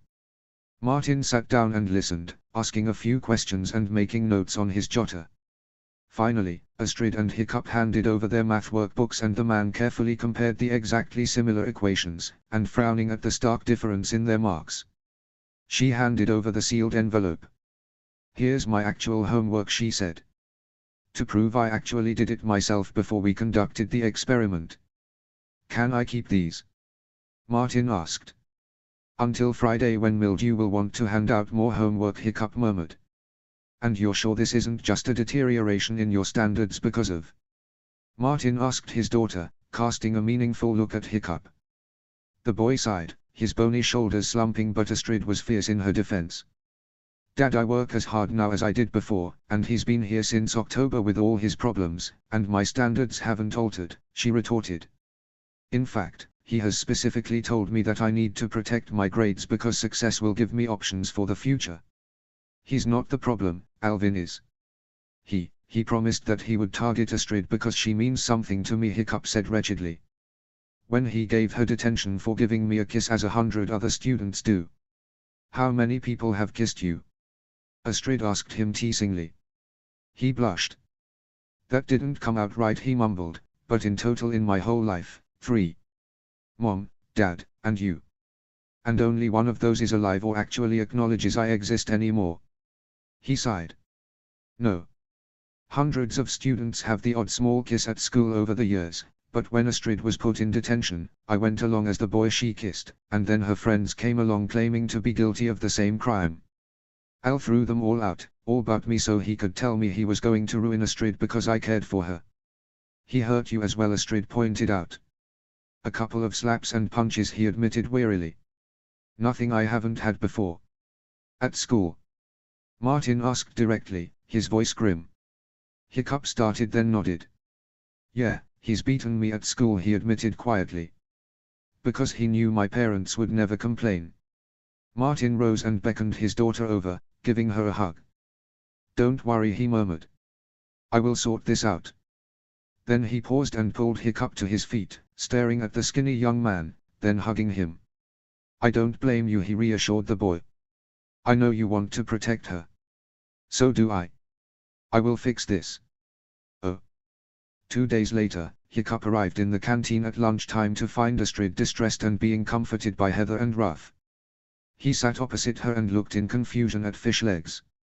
"Lila and Savannah have set up a petition to have her removed as class president, and she's been given a C in Viking history," he explained. Mr. Grimborn was very scathing when he called her in before lunch. Hiccup stared at the girl, shocked because it must have happened after he left the class. Then he rose awkwardly and limped round to sit by her, pulling her against him and wrapping his arms protectively around her. She resisted for all of a second before she curled into him, her face burying into his chest and arms wrapping around him. He gently rested his cheek against her hair and held her tight, feeling her sobbing quietly. "It will be okay, milady," he murmured, feeling the dampness of her tears on his shirt. "What have I done wrong?" she mumbled softly. "All I ever did was what I was supposed to." "I know," he reassured her. "Your halo is untarnished." "So why have they all turned against me?" she murmured. "Aren't I allowed a life?" "Not if I am in it," he sighed. "I seem to ruin anything I touch." "You haven't touched me," she mumbled. He managed a smile. "Wouldn't dare, milady, not if I like having 2 hands." She lifted her head, her eyes red and cheeks damp. "I trust you," she said with a small smile. "And the last shreds of my rep go up in smoke," he sighed, then ghosted a kiss on her forehead and shoved himself to his feet, slamming his crutch on the table. Every eye turned to him. "Listen to me," he shouted as every eye turned to him. He glared at them. "Most of you know me. I'm Hiccup Haddock. The Hiccup Haddock. Generally considered a pest or possibly the greatest enemy to civilization ever, dependent on who you talk to." "We know who you are," Lila called in a bored voice. He glared at her furiously and she shut up. "And you all know Astrid Horferson, your class president." "Our class president," he continued firmly. "She was chosen because she is smart, organized, caring, disciplined, decent, and kind. She commands respect for who she is. And she hasn't changed who she is one iota." But I hear that someone has started a petition to remove her as president. Why? There was silence as he turned to glare at Lila, Savannah and Rayleigh. They huffed. She doesn't represent us, Lila sneered. In what way? Hiccup demanded furiously. The girl gave a nasty smirk. She's going out with you, she spat. Hiccup swung away, rotating to glare at the rest of the canteen. So going out with whoever you choose carries a penalty, he asked. You want to remove her from her post which she is performing without any flaw just because she's chosen to go out with all this raw Vikingness. He gestured to himself with a smirk to a ripple of laughter. You're nobody. Savannah sneered. I'm somebody, he corrected her. We all are. I'm just not popular. I'm not a jock or an athlete. I'm not a trendy girl or a brainless bimbo who can't even spell her own name rightly. I'm not a nerd or a dancer or a musician or anything you may consider valuable. I'm not good looking or built. But I am a person and I am as much a student here as you. I have the same rights as you and the same responsibilities. Now look around this room and tell me how many of these other students you consider nobodies, Lila. Because you think someone is worthless if they aren't you or your little clique of friends. I want to know on what basis you have any right to decide who is worthwhile. She blushed under his intense glare. Well, obviously, I'm pretty, popular, trend-setting, smart. Stupid, selfish, conceited, judgmental, vicious, sharp-tongued and spiteful, Hiccup told her brutally. You are everything that's wrong here. Well, at least I didn't turn in my friends, she screeched. I never did, he argued calmly, but they turned on me anyway. And look, you turned on your friends, trying to undermine Astrid because you're jealous that she is popular and respected. Why should you care who she goes out with? She has never changed, but you have. And all you have done is behaved with utter contempt for her and for everyone else. And who would replace her? You. Can you organize a prom? Chair student council. Will you help students in difficulty? Will you intercede if someone is being treated unfairly? Or would you just sit around giving orders and demanding obedience? We've already got someone like that, our principal. Is that what you want, Lila? He turned to the room. Is that what you all want? No. Heather, Anna, Helga, Cammy and Ruffnut shouted. Snotlout and Fishlegs were shaking their heads and Olaf and Damien shouted no, as well. Hiccup swept his emerald glare over the room. Then stop persecuting Astrid, he growled. You all have a choice who you like and don't pick on people just because of who they want to be with. You only live once, don't waste your time being so small-minded. He paused and gave a smirk. Or you'll end up like Lila, brainless, spiteful and cruel. And the next person who doesn't meet her insane ideals may be you. Do you want her telling you who you can go out with? Who you can like or befriend? Do you want someone so stupid she thinks Eric the Red was a pop star and Hamish the First was a haggis farmer as your president and judging you? The canteen burst out in laughter and Lila's face scorched red in embarrassment and anger. How dare you, she screeched. And I said Hamish the Second anyway. The laughter was even louder and fingers were pointing at her. Tears were running down Heather's face and she clung to Fishlegs. Savannah stared at her. I thought you fished for haggis, she said loudly, and the canteen collapsed in hysterical laughter. What? Lila rose angrily. We're going, she announced to gales of laughter. You'll all be sorry. Come on, save. But what's wrong? Why is everyone laughing? Savannah asked, confused, getting up and following Savannah. Hiccup slumped to sit by Astrid, who was trying not to laugh but failing. He turned to her with a smile. Better, he asked. She gently kissed his cheek. My hero, she murmured. Tough Nut high-fived Hiccup and the auburn-haired boy nodded, accepting the gesture. Awesome speech, dude, he commented. And I think they've listened to you. A group of girls started towards Astrid, looking sheepish and offering apologies, which she graciously accepted, turning away from her boyfriend and chatting with them easily. He smiled as more students came forward and apologized for the way they had treated her. Lila's name was mentioned numerous times and Hiccup gave a sigh. That was the easy part, he told Tough. The harder part will be seeing Mr. Grimborn. Chapter 75, Grim. Chapter text. He knew the next part of his mission was going to be far harder because he was facing someone who wasn't a relative, a brainless self-absorbed school bitch or a muscles for brains dagger follower. Mr. Grimborn was the smartest and coldest teacher in the school, a man who could probably see through walls and sense BS at 1,000 paces. And he never backed down, so the only option was to trap him, because Hiccup wouldn't let him persecute Astrid as he had been persecuted himself. He slipped his escorts and headed for the teacher's lounge before his courage evaporated, his heart in his throat. He paused, checked his phone and got ready, then knocked on the door and asked for the teacher.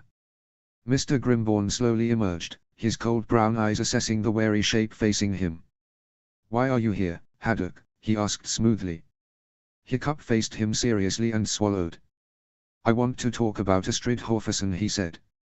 Mr. Grimborn smiled, an expression that didn't reach his eyes. "Ah, the lovely Miss Horferson," he commented. "Her last paper was most disappointing." Hiccup took a deep breath.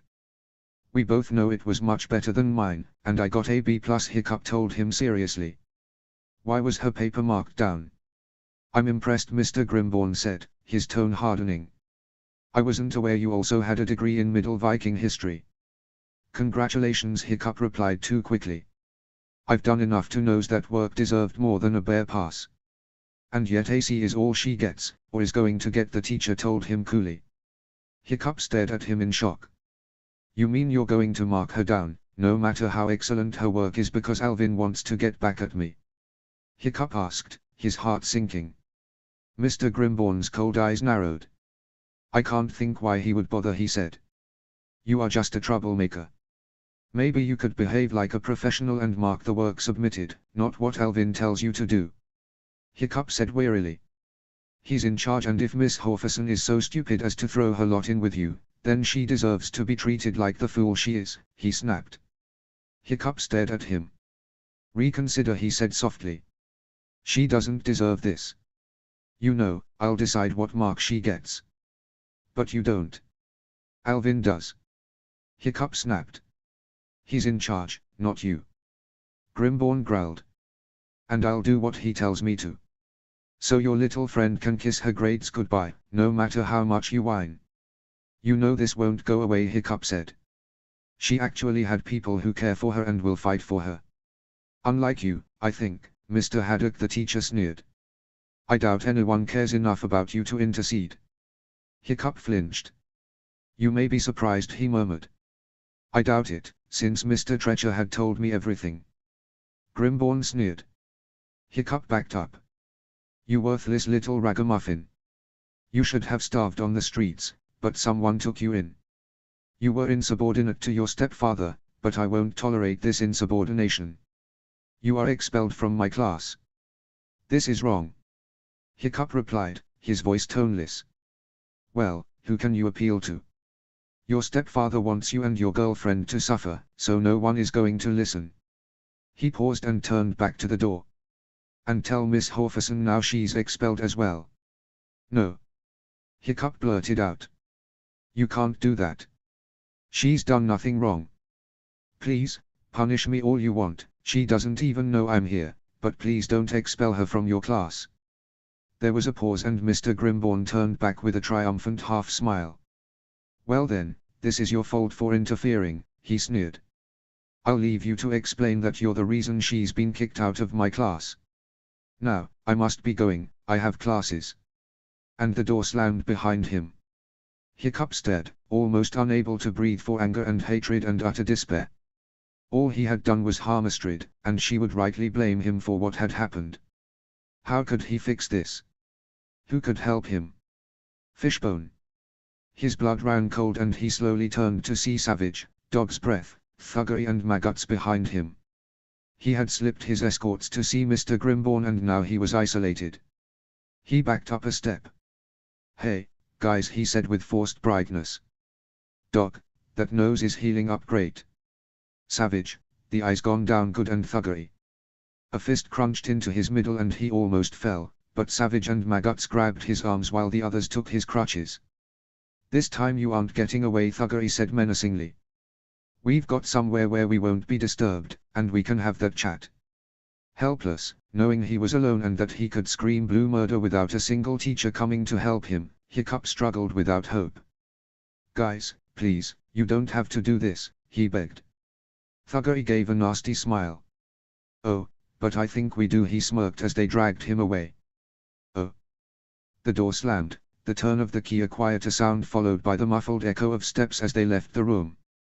Locked in, battered and trembling in pain, Hiccup stared at the door and gently pressed his hand against it. It was firm. Avoiding thinking about what had just happened, about how badly it had gone, he fumbled for his phone, seeing the screen riven by a crack.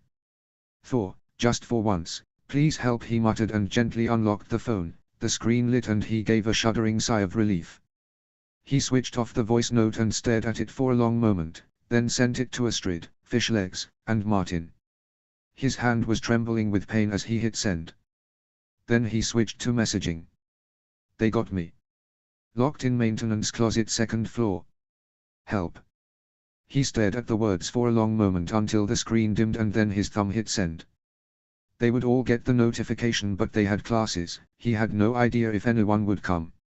And there was one more message he sent to Heather and Snotlout before his battery died. "Dog after Astrid. She's in danger. Don't leave her alone." "Oh."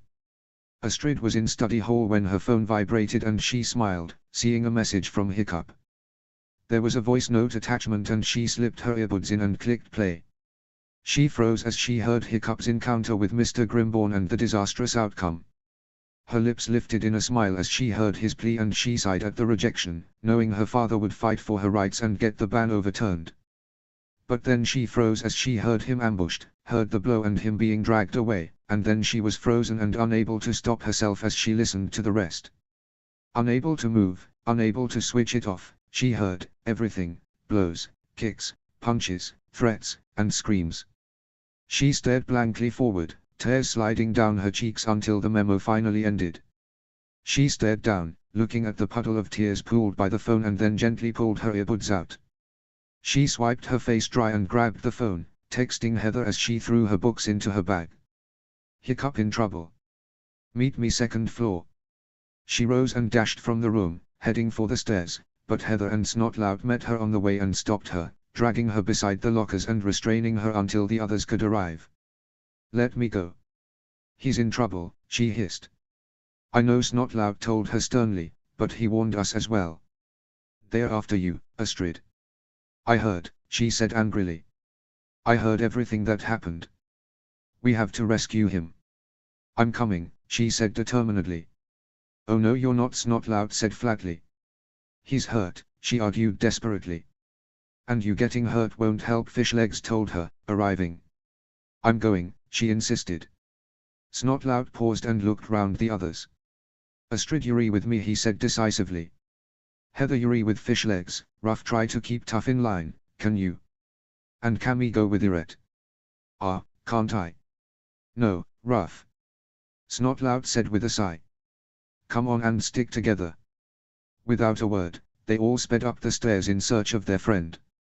"Oh." Hiccup had drifted into a painful stupor, curled in the closet, his phone cradled against his chest. Everything hurt, his broken leg most of all, and he was worried they had broken it again, or worse. Here, alone in the dark, he didn't need his mask. He didn't need to be sarcastic or brave or sulky, he could be who he was under his brave facade. He could be the boy who had a dead father, rejected by his mother, abused by his stepfather, beaten up by his former friends at school, and afraid for himself and the girl he loved. He felt alone and powerless and scared. He grimaced and changed his position slightly, then heard steps enter the room. He stiffened in fear that it could be Savage and the others, but if it was his friends, he needed to let them know where he was, that he needed help. And he had to take the chance. He pulled his right leg back and kicked the door, then again, and again. The steps closed and Hiccup banged his fist against the door. He screwed his eyes closed, praying to Thor that he would be rescued, that just for once he wouldn't be thrown to the wolves to cope alone. That his friends would come and he might feel safe. There was the mumbling of voices, and then the click of the key turning. The door wrenched open. A blonde shape leaned over Hiccup and he blinked, his eyes screwed up against the sudden light. "As Astrid," he croaked, squinting. He's here, a voice said. Hiccup blinked and shielded his eyes, relief and disappointment mingling in his chest. "See Cammy," he groaned. A tall shape leaned over him. "He's a mess," Irette said. "Love you too." Hiccup croaked. "Is Astrid safe?" Irette leaned forward, handing the crutches to the girl, then grabbing Hiccup and hauling the battered boy up. His legs buckled and the footballer braced him, holding him up. "Fine, she's with snot," he assured Hiccup. The auburn head sagged. "This can't go on," Cammy said seriously, and Hiccup gave a dry, painful laugh, wincing as he moved. Irette's arm tightened around him. "No, it can't," he said slowly, taking a small, limping step. "I need the hospital, leg." He paused. "And then I end it." Chapter 76, Fighting Back. Notes. See the end of the chapter for notes. Chapter text. Astrid sprinted through the hallway of the hospital, her eyes fixed on the signs for the emergency department. Hiccup had passed out and Irette and Cammy had driven the boy straight here, leaving Astrid, Fishlegs, Heather and the twins to travel with Snotlout. Even in his SUV, it had been a game of sardines. She had phoned her parents and her mom had promised to meet them at the hospital, but her dad was in work. But the recording she had heard rolled around in her memory and she accelerated until she reached the door of the department and halted, panting, at the department. "Hiccup, Haddock." She gasped. The nurse on the desk indicated to a cubicle and the girl nodded thanks and sped over, pausing and timidly peeking round the curtain. The familiar shape was lying on the trolley, an ID band on his wrist and a standard hospital gown on. He turned his face to her for a second and then he turned away, trying to shift onto his side, away from her. Astrid froze for a long second, because he looked so beaten, and so ashamed. And then she swooped forward, grabbing his hand that was still smeared with his blood, pulling him back to face her, her azure eyes filled with pity and concern. "Hiccup, oh, thank the gods," she whispered and flung her arms around him. He stiffened for a long moment, and then she felt his arms close around her and his face bury in her neck. "Milady," came the murmured greeting. "I was so worried." She lifted her head to stare at the boy and saw his emerald eyes dark with pain. "I heard," she said softly, and he closed his eyes, wincing. There was a long silence. Then, "Sorry," he breathed. "But I wanted to let you know where I was, not thinking too clearly." He ghosted a smile. "Pain and concussion, I think." She stared at him. "You went to see Mr. Grimborn about my C," she told him. He nodded slightly. Yeah, didn't completely go to plan." "And you lost your escorts, you muttonhead." "Would a muttonhead record the conversation as proof?" Hiccup asked her thickly. She stared at him. "For what?" she asked. There was pause and he grimaced. "Know what, who?" he managed thickly. "Your dad. He'll know what to do." He managed a small smile and beckoned her close. She smiled and pressed her lips onto his, feeling the splits from the blows he had taken. His hand stroked her cheek, holding her close until they had to break for air. Both started as the curtain was pulled back and the doctor entered. He was a youngish man with thick blonde hair and bright grey eyes which twinkled as they alighted on the two anxious-looking teens, clearly just kissing. "You'll live," he smiled. "And your leg is very badly bruised, but there's been no more damage and no displacement of the fractures." "Thank Thor," Hiccup murmured. "But the police want to talk to you," the doctor told him gravely. "This was a serious assault, Hiccup." The boy nodded, his hand closing around Astrid's and latching onto her. She could feel the tremble in his grasp and knew he would have to relive the attack for the cops, but his next words made her immensely proud of him. "I want to talk to them," he said slowly. "About the assault, who did it and who else is making threats against me and my girlfriend." And then he paused. "And your records show that when I was first admitted, there were a lot of scars on my body from child abuse." He swallowed. "I want to talk to the police about them as well. It's time." "Time's up, Alvin." "Oh." The man sat forward, sliding the workbooks back across the desk to Martin Horferson. "Very crude," he commented. He was a heavyset man with hooded grey eyes and thinning brown hair. "I engaged several registered specialist teachers to check and the undermarking is obvious with the mathematics paper, Though interestingly, the male's papers have been consistently undermarked for months. Same for the English, history, physics. Your daughter's papers show signs of undermarking for the last 2 weeks. Since she revealed her friendship with the boy, Martin mused. The boy's marks are at least 10% lowered for all subjects, meaning his final grades should be at least 1 grade higher.